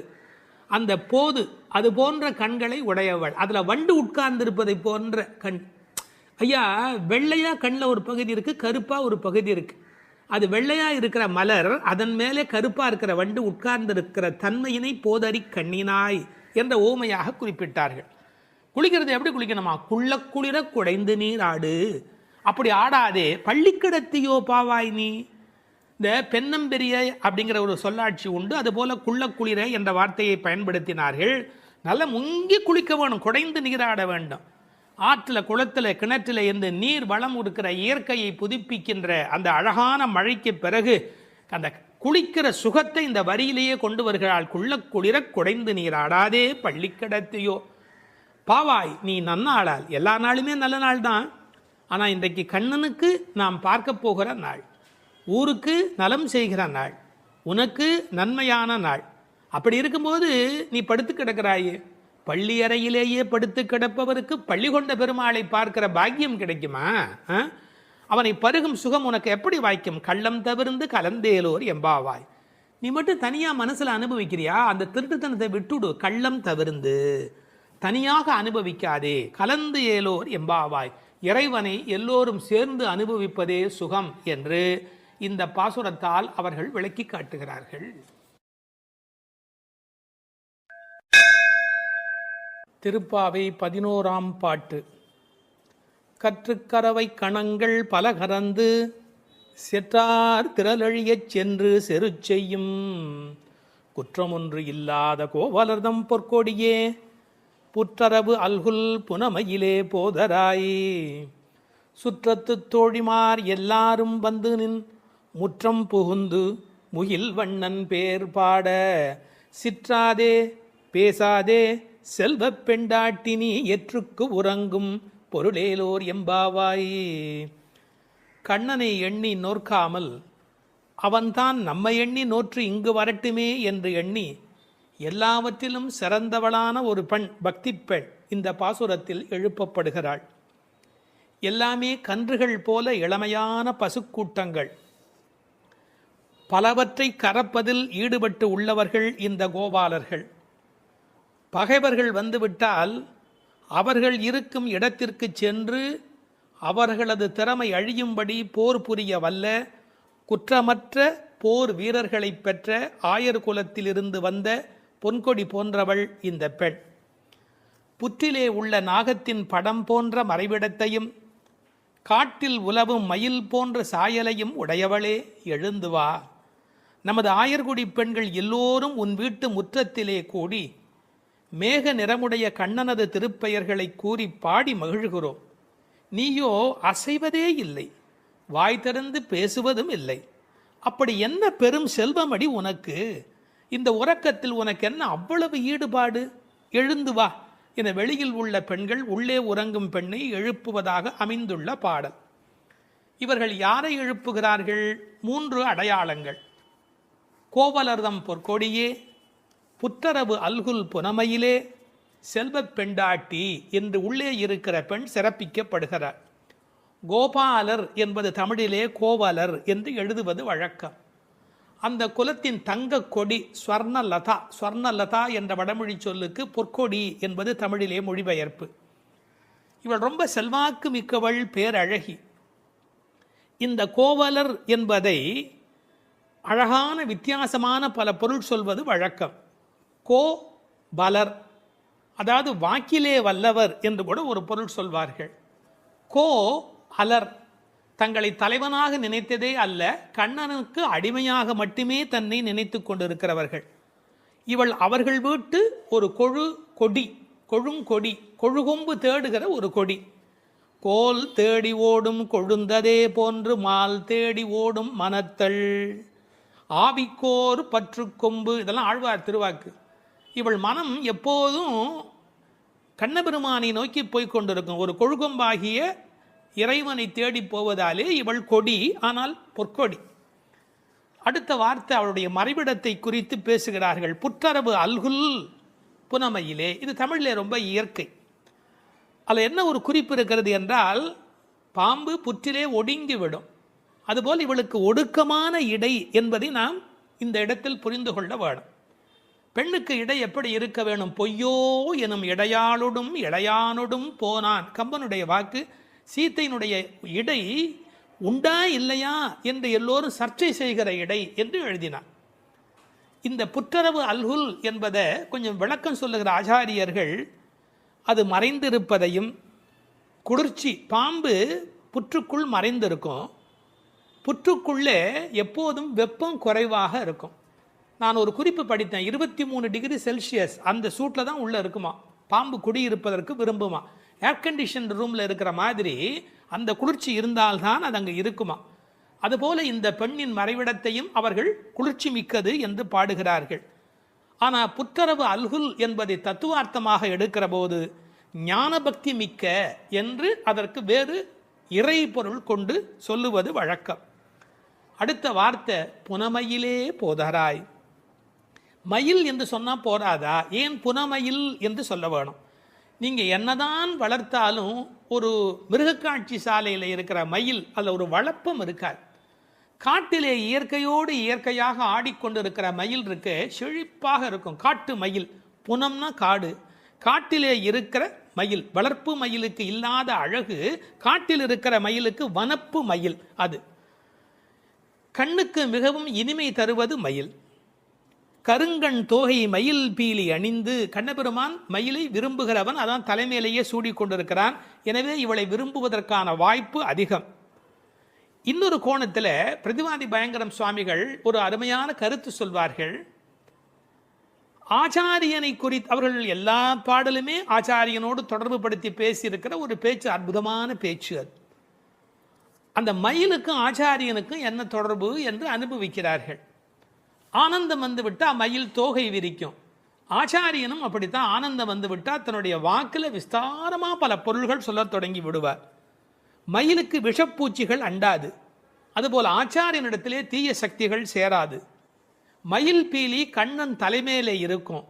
ஆச்சாரியன் ஏதேனும் ஒன்று சொன்னால் கண்ணன் தலைதுலுக்கி அதை அனுபவிப்பானா, அப்படி என்று அனுபவிப்பானா. எனவே தலைமேல் வைத்து கண்ணனே கொண்டாடுகிறான் ஆச்சாரியனுடைய வாக்கு. பாம்பு பயந்து ஓடும், விஷத்தன்மை உடையவர்கள் ஆச்சாரியனை பார்த்தால் விலகி ஓடி விடுவார்கள் என்று என்ன அழகு பாருங்கள். முழுக்க இந்த புனமையிலே என்பதை ஆச்சாரியனோடு சம்பந்தப்படுத்தி பேசுவார்கள் ஸ்ரீ பிரதிவாதி பயங்கரம் அண்ணங்கராச்சாரிய சுவாமிகள். இந்த புனமையில் என்பதில் இன்னும் ஒரு அழகு, மயில் புனத்தை சிறப்பிக்கிறது. காட்டுக்கு அழகு அப்படின்னா மயில் தான் காட்டுக்கு அழகாக இருக்கிறது. அது மாதிரி எங்கள் கூட்டத்துக்கு நீ புனமயில், எங்கள் கூட்டம் காடு போல நீ வந்தால்தான் எங்களுக்கு அழகு என்பதை புனமயில் என்பது குறிப்பிட்டது. நீ வந்து கதவை தர, ஏன் மயில் நடப்பதை பார்க்க வேண்டும் அல்லவா, மயில் நடந்து வருகிற அழகை நாங்கள் அனுபவிக்க வேண்டும் அல்லவா, எனவே உன் மயில் நடை காண வேண்டும், வாராய். செல்வ பெண்டாட்டி என்று விழிக்கிறார்கள். அடுத்தது, இவள் தலைமகள், குலம் தரும் செல்வம் தந்திடும் என்கிற அத்தனை செல்வமும் உடையவள், கண்ணனுக்கு மிக மிக வேண்டியவள். கண்ணனுடைய அழகை பற்றி சொல்லுகிற போது உரையாசிரியர் எழுதுவார், அது ஆண்களை பெண்களாக்கும், பெண்மையுறச் செய்யும். அது மாதிரி இவள் அழகு எப்படி என்றால் பெண்களை ஆண்மையுறச் செய்யும் பேரழகு, செல்வ பெண்டாட்டி என்று சிறப்பித்தார்கள். இப்போ அந்த ஆயர்பாடியிலே அவர்கள் கறந்து பால் கறந்து அவர்கள் எப்படி வாழ்கிறார்கள் என்ற தன்மை பேசப்படுகிறது. கற்று கறவை கணங்கள் பல கறந்து, கன்று உடைய கறவை, ஏன்னா கன்றுக்குட்டி இருந்தால் தான் அது பால் ஈனும். சார், அந்த ஆச்சரியம் என்ன என்று கேட்டால் அங்கே கிழட்டு மாடே கிடையாது, எப்போதும் இளமையுடைய மாடு தான் அங்கே இருக்கும். எனவே அது கற்று கறவை கணங்கள் பல கறந்து, எக்கச்சக்கமான மாடுகள். இந்த ஆயர் சலிப்பதே இல்லை. பரதநாட்டியம் கற்றுக்கொள்கிற பெண்களை சொல்வார்கள், மண்டி போட்டு பாரு அப்படிம்பாங்க. அது மாதிரி பால் கறக்கிறவர்கள் குத்த வச்சு உட்காந்து பால் கறப்பார்கள். எக்கச்சக்கமான ஸ்டாமினா, உடல் பலம் இருந்தால் தான் தொடர்ந்து உட்காரவே முடியும். நீங்கள் சாதாரணமாக உட்காந்துடலாம், ஆனால் குத்த வச்சு உட்காரது இருக்கும் பாருங்க. பரதநாட்டியம் ஆடுகிறவர்களுக்கு முதல் பயிற்சி அதுதான். பால் கறக்கிற அந்த கோபாலர்களுக்கு இயல்பிலேயே வரிசையாக மாட்டை கறந்து உடல் பலம் எக்கச்சக்கமாக இருக்கும். பல கறந்து, இந்த கன்று என்பது கற்று என்று எழுதுகிறார்கள்.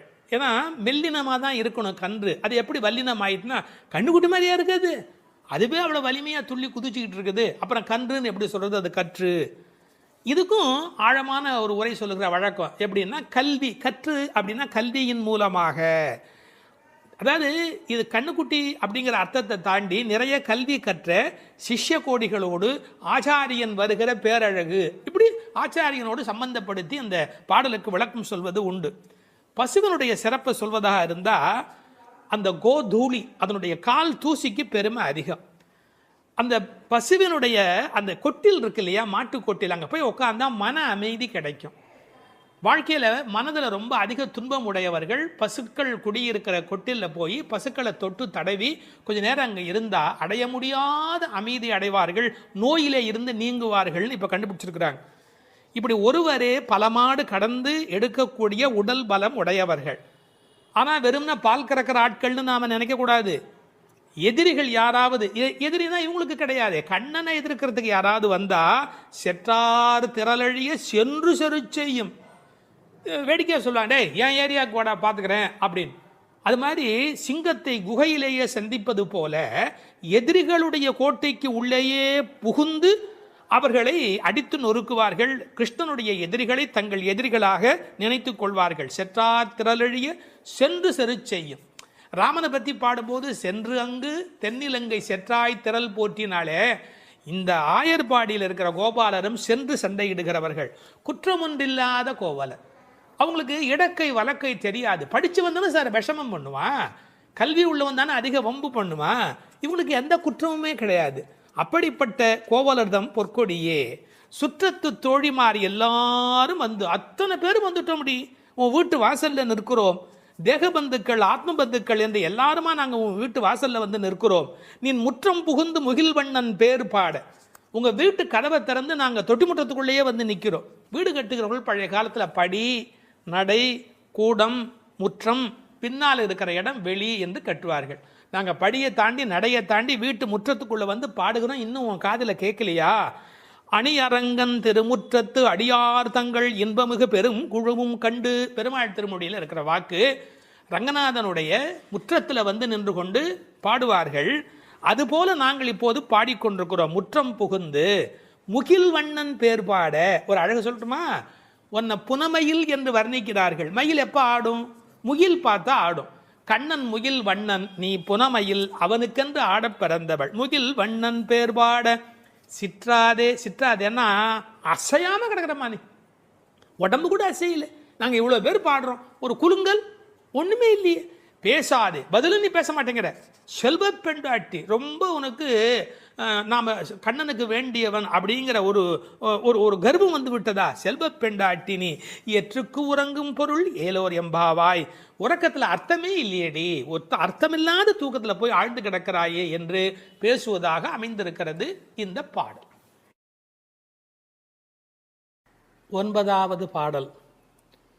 தூமணி மாடத்து சுற்றும் விளக்கெரிய தூபம் கமழ துயிலணை மேல் கண் வளரும் மாமன் மகளே. மணிக்கதவும் தாழ்த்திரவாய் மாமீர் அவளை எழுப்பீரோ. உன்மகள்தான் ஊமையோ அன்றிச் செவிடோ அனந்தலோ ஏமப் பெருந்துயில் மந்திரப்பட்டாளோ. மாமாயன் மாதவன் வைகுந்தன் என்றென்று நாமும் பலவும் நவின்றேலோர் எம்பாவாய். அப்பழுக்கற்ற தூய்மையான பரிசுத்தமான மாட மாளிகைகளைச் சுற்றிலும் 4 பக்கங்களிலும் விளக்குகள் ஒளிவிட்டு பிரகாசித்து எரிந்து கொண்டிருக்கவும், அம்மாளிகையைச் சுற்றிலும் அயில் சந்தனம் போன்ற வாசனைப் பொருள்களின் நறுமணம் எங்கும் கமழவும், நல்ல பஞ்சடைத்த மெத்தையில் கண்ணுறக்கம் கொள்ளும் எங்கள் மாமன் மகளே. மாணிக்கங்கள் பதிக்கப் பெற்ற உன் வீட்டு கதவின் தாழ்பாளை திறக்க மாட்டாயா? திறந்து விரைவில் வந்து எங்களுடன் சேர்ந்து கொள்ள மாட்டாயா? மாமிகளே, நீங்களாவது அவளை எழுப்பிவிட மாட்டீர்களா? விடிந்து எவ்வளவு நேரமாகிவிட்டது. நாங்கள் இவ்வளவு நேரம் அவளை அழைத்து கொண்டிருக்கிறோமே, அவளுக்கு என்ன ஆயிற்று? ஒரு வார்த்தை கூட பதில் கூற மாட்டேன் என்கிறாளே. அவள் என்ன பேசும் திறனற்ற ஊமையா? அல்லது நாங்கள் அழைப்பது அவளுக்கு கேட்கவில்லையா? காது கேட்கவில்லையா? அல்லது ஆழ்ந்த பேருறக்கத்தில் படுத்து கிடக்கிறாளா? அல்லது யாரேனும் கட்டுப்படுத்தி அவளை பெருந்துயில் கொள்ளுமாறு செய்து விட்டார்களா? அல்லது ஏதேனும் மந்திரம் மாயம் செய்திருக்கிறார்களா? அதன் வசம் கட்டுப்பட்டு இப்படி பேருறக்கம் கொண்டு கிடக்கிறாளே. நாங்கள் அந்த மாமாய செயல்களில் வல்லவனும் மிகுந்த தவமுடைய இலக்குமியின் கணவனும் வைகுண்டத்திற்கு அதிபதியுமான நாராயணன் பெயரை திரும்ப திரும்ப சொல்லி பக்தி பரவசத்தில் ஈடுபட்டு அவளை அழைக்கிறோமே. அவள் ஏன் இன்னும் எழுந்து வந்து கதவை திறந்து எங்களுடன் சேர்ந்து இறைவன் திருப்பெயரை சொல்லி வழிபட மாட்டேன் என்கிறாள்? நீங்களாவது கேட்டுச் சொல்லுங்களேன் என்கிறார்கள். இந்த பாடலின் திரண்ட பொருள் இது. தூமணி மாடத்து சுற்றும் விளக்கெரிய. விளக்கு எரிப்பதற்கே நிறைய செல்வம் இருக்க வேண்டும். இது சீர்மல்கும் ஆய்பாடி செல்வச் சிறுமியர்கள் வாழுகிற இடம். அந்த வீட்டினுடைய அமைப்பு எப்படி இருக்கிறது? தூய்மையான ரத்தின மணிகள் அப்படியே பதிந்து வைத்திருக்கிறார்கள். ஒரு குறிப்பு எழுதுகிறார்கள், அரசர்கள் அந்தப்புறத்திற்கு சிறந்த மணியை கொண்டு அற்புதமான கட்டடத்தை அமைப்பார்களாம். அங்கு வேண்டாம் என்று ஒதுக்கப்பட்ட கற்களை கொண்டுதான் அரண்மனையையே கட்டுவார்களாம். இது துவளில் மண்டபம், அது தூமணி மாடம் என்று அதற்கு ஒரு விளக்கம் சொல்கிறார்கள். ஆக இழைத்து இழைத்து தூய்மையான மணியினை கொண்டு வந்து கட்டியிருக்கிறார்கள். அது ரத்தின மணி. இந்த பெண் எழுந்திருந்திருக்க வேண்டும், எழுந்திருக்கவில்லை. ஒரு வித்தியாசம் இருக்கிறது. ஒரு குடும்பம் விழிப்பதற்கு முன்பு விழிக்க வேண்டியவள் அந்த வீட்டில் இருக்கிற பெண். ஏனென்றால் ஆண் எழுந்தால் அவனை மட்டும்தான் சுத்தம் செய்து கொள்கிறான். பெண் எழுந்தால் அந்த வீடே சுத்தமாகிறது என்று ஒரு பொன்மொழி சொல்வார்கள். எனவே ஒரு பெண்ணாகி இருக்கிறவள் இப்படி உறங்கிக் கொண்டிருக்கலாமா? தூமணி மாடத்து சுற்றும் விளக்கெரிய. 4 புறங்களிலும் நல்ல விளக்கு எரிந்து கொண்டிருக்கிறது. அது மட்டுமல்ல, அகில் சந்தனம் போன்ற நறுமண புகை வீசுகிறது. தூபம் கமழ. செல்வச் செழிப்பு. துயிலணை மேல் கண் வளரும். அது தூங்குவதற்காகவே அமைக்கப்பட்டிருக்கிற ஒரு பெரிய மெத்தை. அதாவது அந்த மெத்தையை பார்த்தாலேயே வா வா வா வந்து படு என்று அழைப்பதை போல 5 விதமான சிறப்புகள் அமைந்திருக்கக்கூடிய பஞ்சனை அது. அதில் அழகு இருக்கிறது, மென்மை இருக்கிறது, குளிர்ச்சி இருக்கிறது, சுகம் இருக்கிறது. அப்படிப்பட்ட அருமையான அந்த பஞ்சனையின் மீது அவள் படுத்திருக்கிறாள். தமிழிலே தூங்குகிறார்கள் என்று சொல்ல மாட்டார்கள், கண்வளராய் என்று சொல்வார்கள், மங்களம் கருதி. ஏன்னால் தூங்கிவிட்டார் என்றால் அமங்கலமாகிவிடுமே என்பதற்காக கண்வளராய் என்று சொல்லை பயன்படுத்துவது வழக்கம். சின்ன வயதிலிருந்து குழந்தை கண் வளருது என்று ஒரு வார்த்தை சொல்வார்கள். அதில் ஒரு விஞ்ஞான குறிப்பே இருக்கிறது. உண்மையிலேயே கர்ப்பத்தில் குழந்தை தூங்குவதால் தான் வளருகிறது. அது ஒரு 10 மாத காலம் தாயின் கர்ப்பத்தில் கண் திறக்காது. கண் திறந்து விட்டால் ஊமை, அது விதவிதமான குறைபாடு உடைய ஊனமான குழந்தையா வந்து பிறக்கும் என்று விஞ்ஞான குறிப்பு இருக்கிறது. அந்த குழந்தை கண்களை மூடிக்கொண்டு தூங்கிக் கொண்டே இருக்கும். அதில் என்ன ஆச்சரியம் என்று கேட்டால், அப்போதான் அது வளருகிறது. ஒரு புள்ளியிலிருந்து ஒரு குழந்தையாக முழுமையாக வளருகிறது. அந்த கண் வளருதல் என்பதிலே தூங்கும் போது வளர்ச்சி நிகழ்கிறது என்கின்ற ஒரு குறிப்பு இருக்கிறது. மனிதனுக்கு கூட தூக்கம் அவசியம். ஏன்னா உடம்பில் இருக்கிற செல்கள் தங்களை புதுப்பித்துக் கொள்வதற்கு மனிதன் தூங்க வேண்டியிருக்கிறது. அடுத்து உறவு சொல்லி அழைக்கிறாள். மாமன் மகளே. இவள் அந்தணகுல பெண் என்றாலும் ஆயர் குலமகளாக ஆகும் விருப்பத்தின் காரணமாக ஒரு சம்பந்தத்தை ஏற்படுத்தி கொள்கிறாளாம். இதை உரையாசிரியர்கள் எழுதும்போது ஒரு அழகான வாக்கியமாக குறிப்பிடுகிறார்கள். திருவாய்ப்பாடியிலே ஒரு பிரகிருதி சம்பந்தம் தனக்கு உஜ்ஜீவன ஹேதுவாக ஆண்டாள் ஆசைப்பட்டபடி. அழகிய மணவாள பெருமாள் நாயனாருடைய வியாக்கியானத்திலே திருவாய்ப்பாடியிலே ஒரு பிரகிருதி சம்பந்தம் தனக்கு உஜ்ஜீவன ஹேதுவாக ஆண்டாள் ஆசைப்பட்டபடி மாமன் மகளே என்று உறவு சொல்லி அவள் அழைக்கிறாள். மணிக்கதவம் தாழ்த்திரவாய். அது உள்ளிருப்பது வெளியே தெரியும்படி அமைக்கப்பட்டிருக்கிற ஒரு வீடு. அவள் எப்படி தூங்குகிறாள் என்பது கூட வெளியே தெரிகிறது. அந்த கட்டில், அந்த மெத்தை, அந்த விளக்கு எரிகிறது. இந்த பாடலே மிக ரசமான ஒரு பாடல். திருப்பாவையில் 30 பாட்டு அழகு என்று சொன்னால் இந்த பாட்டுக்கு என்று தனியான ஒரு ரசனை உலகத்தில் தனியான ஒரு கூட்டமே உண்டு. மணிக்கதவம் தாழ்த்திரவாய், நீ வந்து திற. ஏன்னா எழுந்து வந்து திறக்கிற போது நாங்களா திறந்து கொண்டு உள்ள வந்தால் அது மரியாதையாக இருக்காது ஒரு வீட்டுக்குள்ளே. நீ வந்து திற. ஆனால் அவள் அசைவதாக தெரியவில்லை. அவளுடைய அம்மா எழுந்து விட்டாள். அவள் மற்ற வேலைகள் பார்த்து கொண்டிருக்கிறாள். அதனால உறவு சொல்லி அவளை அழைக்கிறார்கள். மாமீர், அவளை எழுப்பீரோ? நீங்கள் அவளை எழுப்பிவிடக்கூடாதா? அப்படி தூங்கி கொண்டிருக்கிறாளே. உன் மகள்தான் தன்னுடைய தோழியினுடைய தாயை பார்த்து சொல்கிறாள், உன் மகள்தான் ஊமையோ அன்றி செவிடோ. என்ன பொருள் தெரியுமா? பேச்சு வராதவர்கள் என்று பொருள் அல்ல. ஊமை என்ற சொல்லுக்கு இறை நாமம் சொல்லாதவர் என்று பொருள் என்று எழுதுகிறார். இறைவனுடைய நாமத்தை சொல்ல வேண்டிய சந்தர்ப்பத்தில் சொல்லவில்லை என்றால் பிறகு நாக்கிருந்து என்ன பையன்? பேசாத நாளெல்லாம் பிறவா நாளே என்பார்கள் அல்லவா?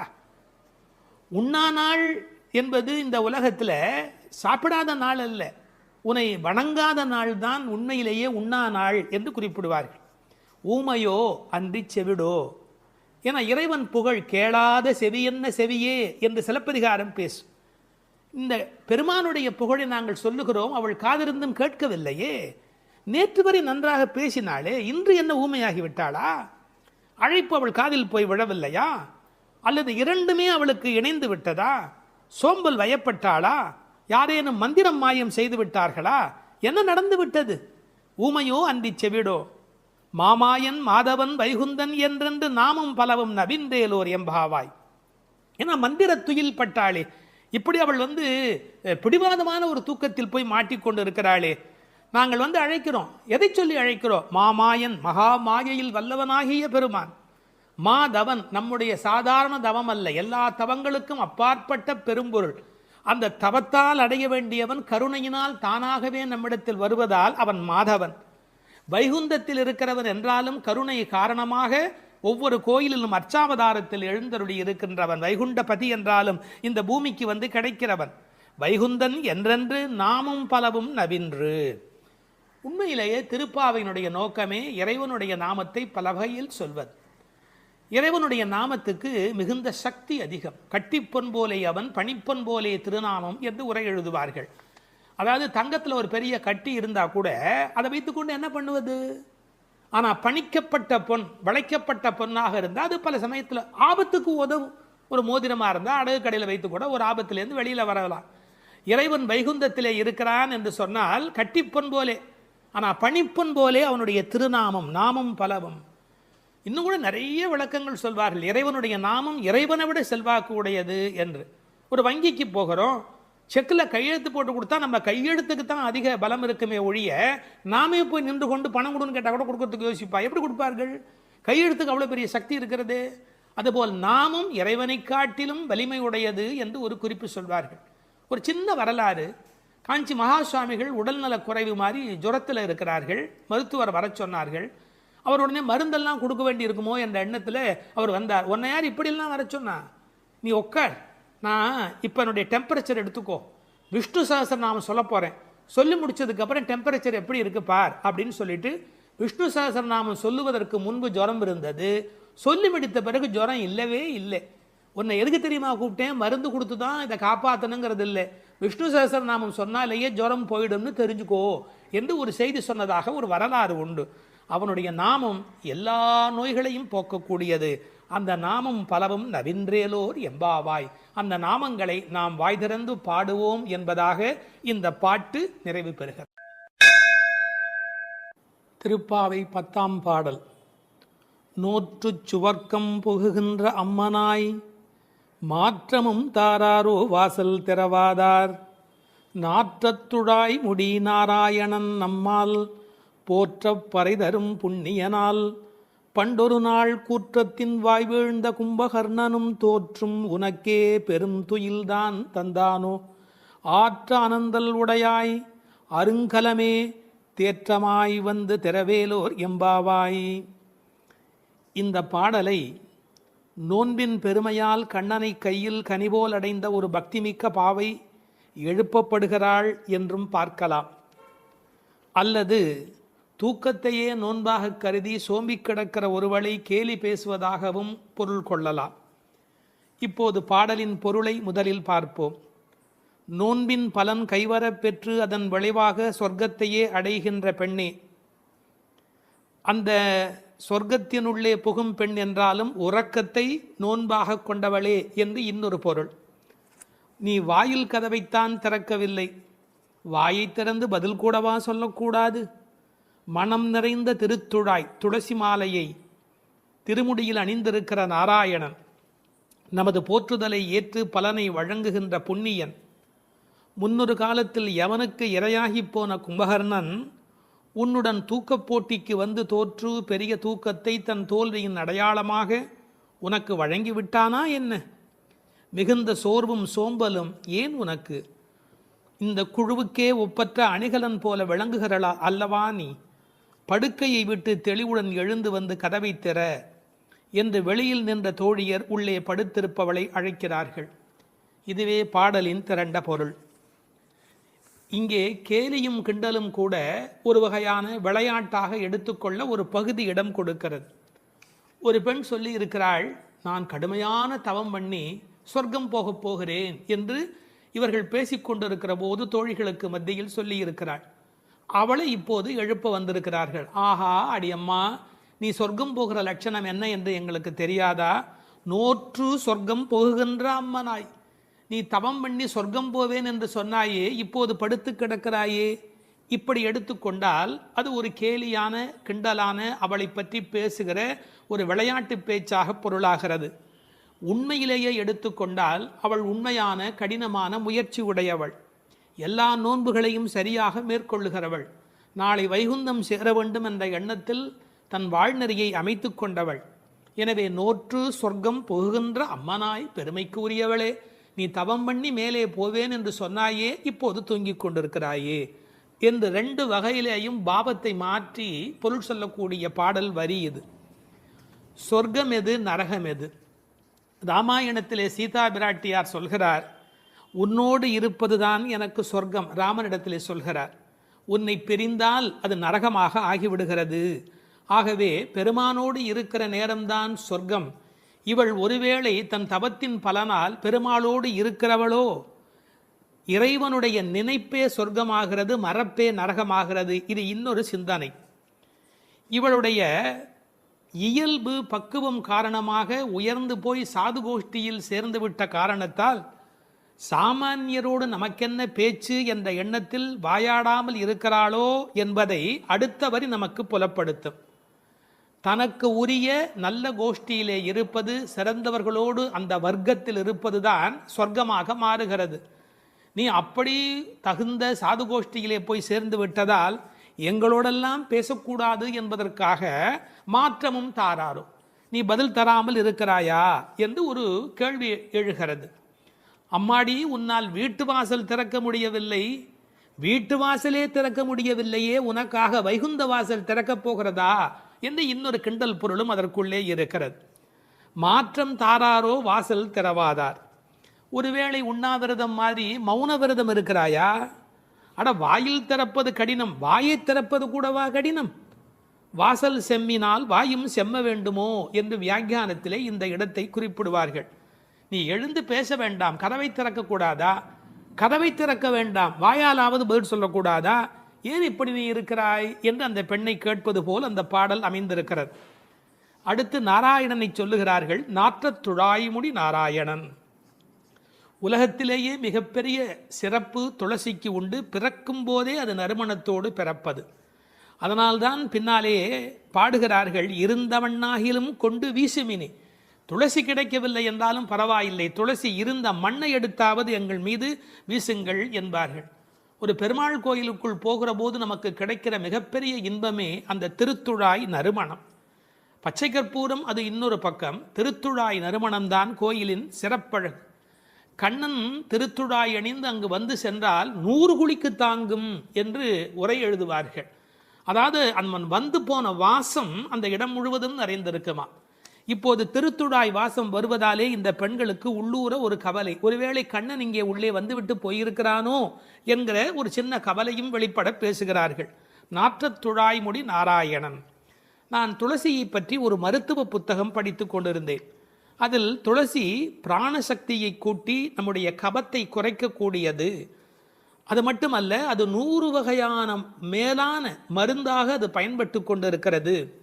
துளசி, கருந்துளசி, செந்துளசி, நாதுளசி என்று 4 வகையாக அது கிடைக்கிறது. பிராணசக்தியை கூட்டுகிறது என்பதற்காக அப்படியே எடுத்துக்கொள்ளுகிற போது அது முற்றிலுமாக ஒருவருடைய உடலை மாற்றி அமைக்கக்கூடியது. துறவரத்துக்கு போகிறவர்களுக்கு கூட துணை நிற்கக்கூடியது என்று ஒரு குறிப்பு எழுதி வைத்திருக்கிறார்கள். துளசியோடு ஒரு 5 மிளகு வைத்து 3 நாள் சாப்பிட்டால் 3 மாத காலம் ஒரு பெண் அப்படி சாப்பிட்டால் குழந்தை பேர் இல்லாத பெண்களுக்கு வாய்க்கும் என்று எழுதுகிறார்கள். 9 மிளகு வைத்து அரைத்து 7 நாட்கள் வெறும் வயிற்றில் சாப்பிட்டால் எந்த விஷமும் உரியும் என்று எழுதுகிறார்கள். எனவே மருந்தல்ல, மாமருந்தாக விளங்குவது திருத்துழாய். அந்த நாற்றத்துழாய் முடி நாராயணன். திருவடியில் மட்டுமல்ல, அவன் திருமுடியிலும் இருக்கிற மேன்மையும் ஏற்றமும் பெற்றது இந்த திருத்துழாய். அந்த நாராயணன் நம்மால் போற்றப் பறைதரும் புண்ணியனால். இந்த நம்மால் என்பதை நம்மால் என்று பிரித்து சொல்வார்கள், நம்மால் என்று சேர்த்து சொல்வார்கள். அதாவது நாம் இப்போது பாடினால் அவன் நமக்கு பறை தருவான், நம்முடைய மால் நமக்கு பறை தருவான். நமக்கு மால் இருக்குமென்றாலும், மால் என்றால் மயக்கம். சில பேர் சுய மோகிகள், தன்னைத்தானே மோகித்துக் கொண்டு தன்னை பெரிதாக நினைத்துக் கொண்டிருப்பார்கள். அப்படிப்பட்ட குறையுடையவராக இருந்தாலும் கூட அவர்களுக்கு கருணை பாலிக்கிறவன் கடவுளாக மாறுகிறான். நம்மால் போற்றப் பறை தரும் புண்ணியனால், அவன் புகழை பாடிய மாத்திரத்தில் நமக்கு பறை தருகிறான், புருஷார்த்தங்களை அருளுவதற்கு தயாராக இருக்கின்றான். அடுத்து அந்த பெண்ணை அவர்கள் கேலி பேசுகிறார்கள். அப்படிப்பட்டவனை நாங்கள் பாடுகிற போது கூட நீ தூங்கிக் கொண்டிருக்கிறாயே, இது என்ன நியாயம்? பண்டொரு நாள் கூற்றத்தின் வாய் வீழ்ந்த கும்பகர்ணனும். இந்த பண்டொரு நாள் என்பதற்கு நேரடியாக நீங்கள் பொழிப்புரை எழுதினால், முன்பு ஒரு நாள், அதாவது ராமாயணம் முன்னர் நடந்தது. அப்படி முன்பொரு நாள் நடந்த ராமாயண யுத்தத்தில் கும்பகர்ணன் தோற்று விழுந்தான். இது வெளிப்படையான பொருள். ஆனால் ஒரு நயம் இருக்கிறது. பண்டு ஒரு நாள், ராமாயண கதை படித்தவர்களுக்கு தெரியும், ராவணனை போன்றவர்கள் முதல் நாள் போருக்கு வருகிறார்கள், பின்னாலும் வருகிறார்கள். இந்திரஜித்தன் ஒரு நாள் வருகிறான், பிறகு இன்னொரு நாள் வருகிறான். ஆனால் கும்பகர்ணன் ஒரே ஒரு நாள் தான் போருக்கு வருகிறான், அன்றே மாண்டு போய் விடுகிறான். இந்த மிகப்பெரிய வரலாற்று குறிப்பை பண்டொரு நாள் கூற்றத்தின் வாய்வீழ்ந்த கும்பகர்ணன் என்று குறிக்கிறாள். கூற்றத்தின் வாய்வீழ்ந்த கும்பகர்ணன் என்றால் யமனுடைய வாயில் வந்து விழுந்த கும்பகர்ணன். ராமன் கொன்றான் என்று பழி சொல்ல விருப்பமில்லை. ஒருவர் தண்ணீர் குடிப்பதற்கு ஏரி வெட்டி வைக்கிறார், அதில் வந்து ஒருவர் விழுந்து விட்டால் அது ஏரி வெட்டி அவருடைய தவறா? அது மாதிரி தயரதன் பெற்ற மரகத மணித்தடம் ஸ்ரீராமன், அதில் வந்து விழுந்து இறந்தவன் கூற்றத்தின் வாய்வீழ்ந்த கும்பகர்ணன் என்று நயம்பட பேசுகிறாள். 6 மாதம் தூக்கமுடையவன் அவன், தோற்றும் உனக்கே பெருந்துயில்தான் தந்தானோ. தோற்றவர்கள் வெற்றி பெற்றவர்களுக்கு ஒரு பரிசு தர வேண்டும். அப்படி கும்பகர்ணன் தோற்றவன் இந்த தூக்கத்தை இவளுக்கு பரிசாக கொடுத்து விட்டு போயிருக்கிறான். கும்பகர்ணன் இவளோடு போட்டி போட்ட போது இவள் வெற்றி பெற்று விட்டாளாம். அந்த கேலி பேசுகிறார்கள், தோற்றும் உனக்கே பெரும் தொழில்தான் தந்தானோ. சோம்பல் எல்லா நோய்களுக்கும் மகப்பேறு மருத்துவ மறை. ஆங்கிலத்திலே என்தூசியாசம் என்று ஒரு வார்த்தை சொல்கிறார்கள். அதை பற்றி ஆழமான பொருள் சொல்லுகிறவர்கள், என்தூசியாசம் என்றால் உற்சாகம் என்று மட்டும் பொருள் அல்ல, இறைமையில் நிறைந்தவர் என்று ஒரு பொருள் கொள்ளுகிறார்கள். எனவே சோம்பல் இறைநிலைக்கு எதிரானது, உயிர்ப்பு இறைநிலைக்கு அடையாளமானது. நீ இப்படி கும்பகர்ணனை போல் தூக்கத்தில் இருக்கிறாயே, நீ அனந்த நிலையில் இருக்கிறார், அதாவது தூக்கமும் இல்லை விழிப்பும் இல்லை, அந்த நிலையில் இருக்கிறாய், ஆற்ற ஆந்தல் உடையாய். ஆனால் நீ யார்? எங்களுக்கு அரும் கலை. நீ வந்தால் எங்கள் கோஷ்டிக்கே பெருமை, எங்கள் கோஷ்டியே ஒளி வீசக்கூடியது, எங்களுக்கு நல்ல அணிகலன் நீ. தேற்றமாய் வந்து திரவேலோர் எம்பாவாய். தேற்றமாய் என்றால் படுத்த நிலையிலேயே அப்படியே எழுந்து வெளியிலே வந்து விடாதே. அதுக்கு ஒரு உரை சொல்வார்கள், வால்மீகத்திலே இலக்குவனை பார்க்க தாரை வந்த மாதிரி வந்து விடாதே, நீ உன்னை அழகுபடுத்தி கொண்டு திருத்தமாக வர வேண்டும் என்ற குறிப்பை அருங்கலமே தேற்றமாய் வந்து திரவேல் என்று பாடுகிறார்கள்.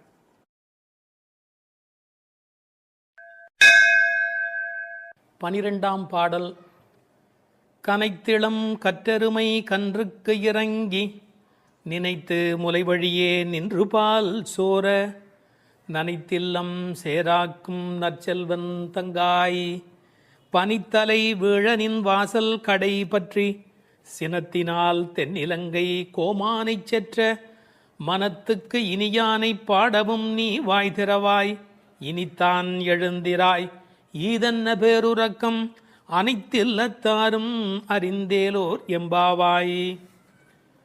இதனுடைய பொருள், கன்றை பிரிந்த எருமை தன் கன்றை நினைத்து கனைத்து அந்த நினைப்பால் தனது காம்புகளிலிருந்து விடாது பால் பொழிவதால் வீடெல்லாம் பால் வெள்ளமிட்டு சேராகி கிடக்கின்ற வீட்டின் தலைவனான பெரும் செல்வத்தை பெற்றிருப்பவனது தங்கையே.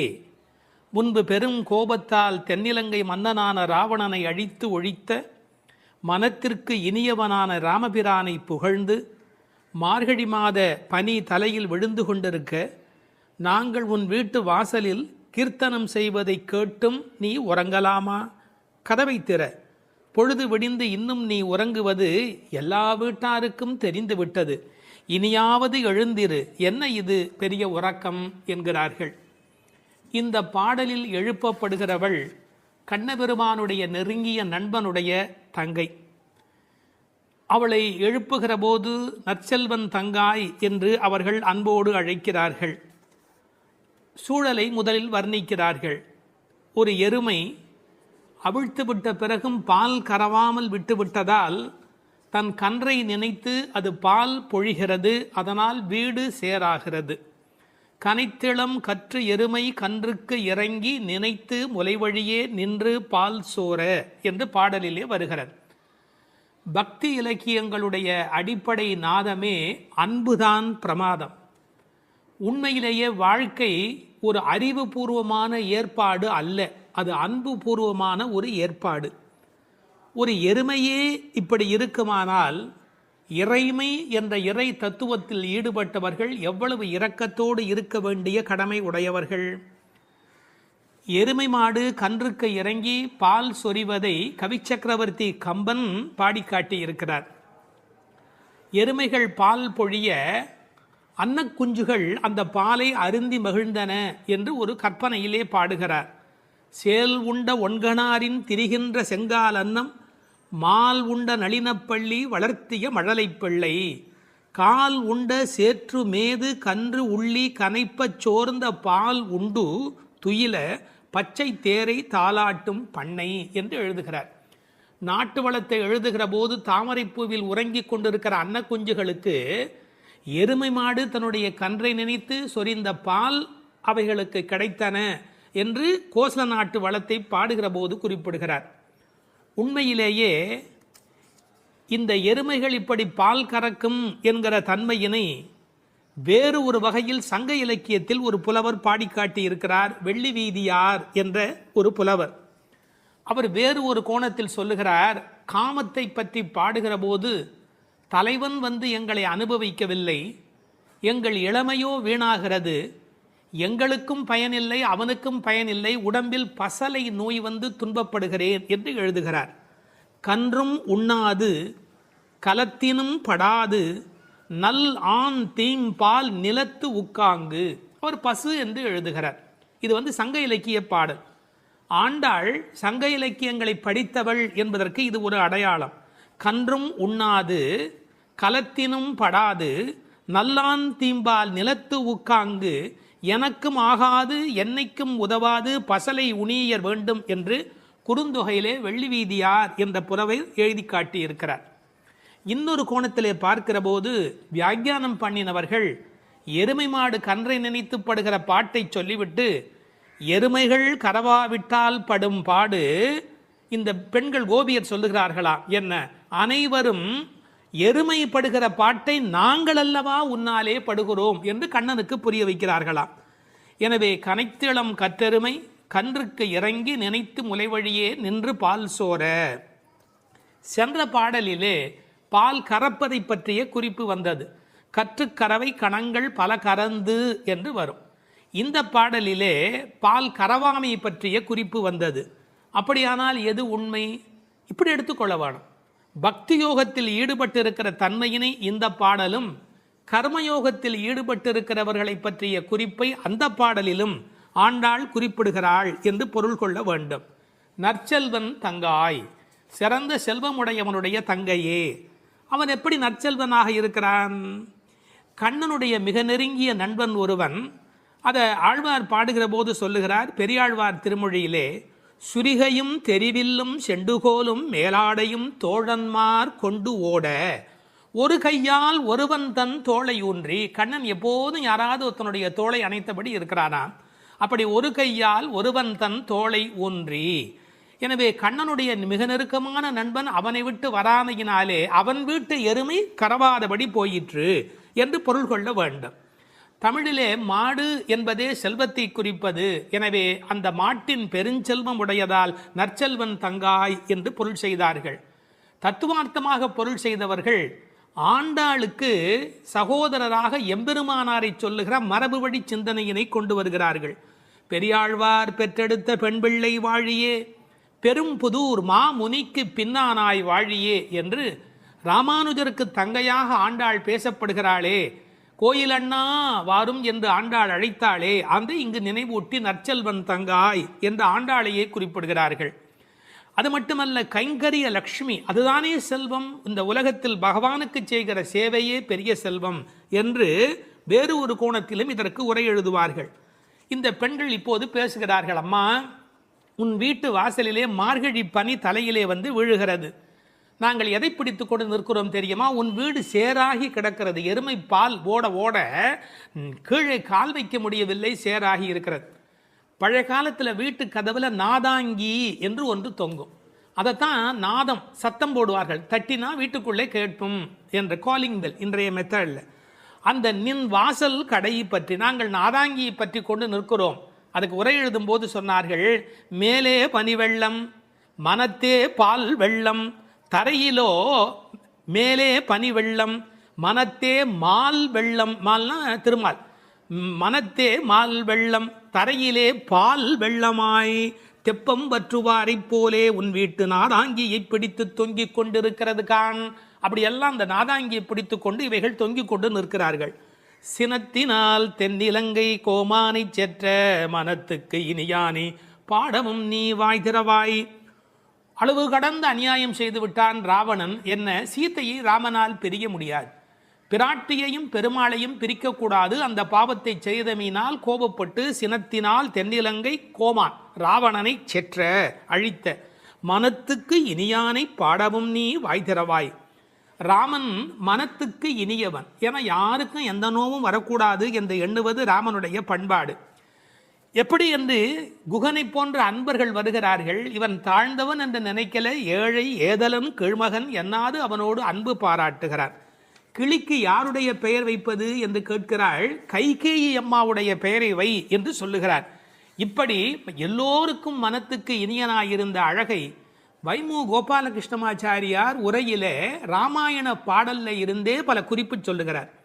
மனத்துக்கினியானே என்ற தொடர்க்கு நட்பினர் நொதுமலாளர் பகைவர் ஆகிய மூவகையர் மனத்துக்கும் இனியவன் என்று பொருள் கொள்ளலாம்.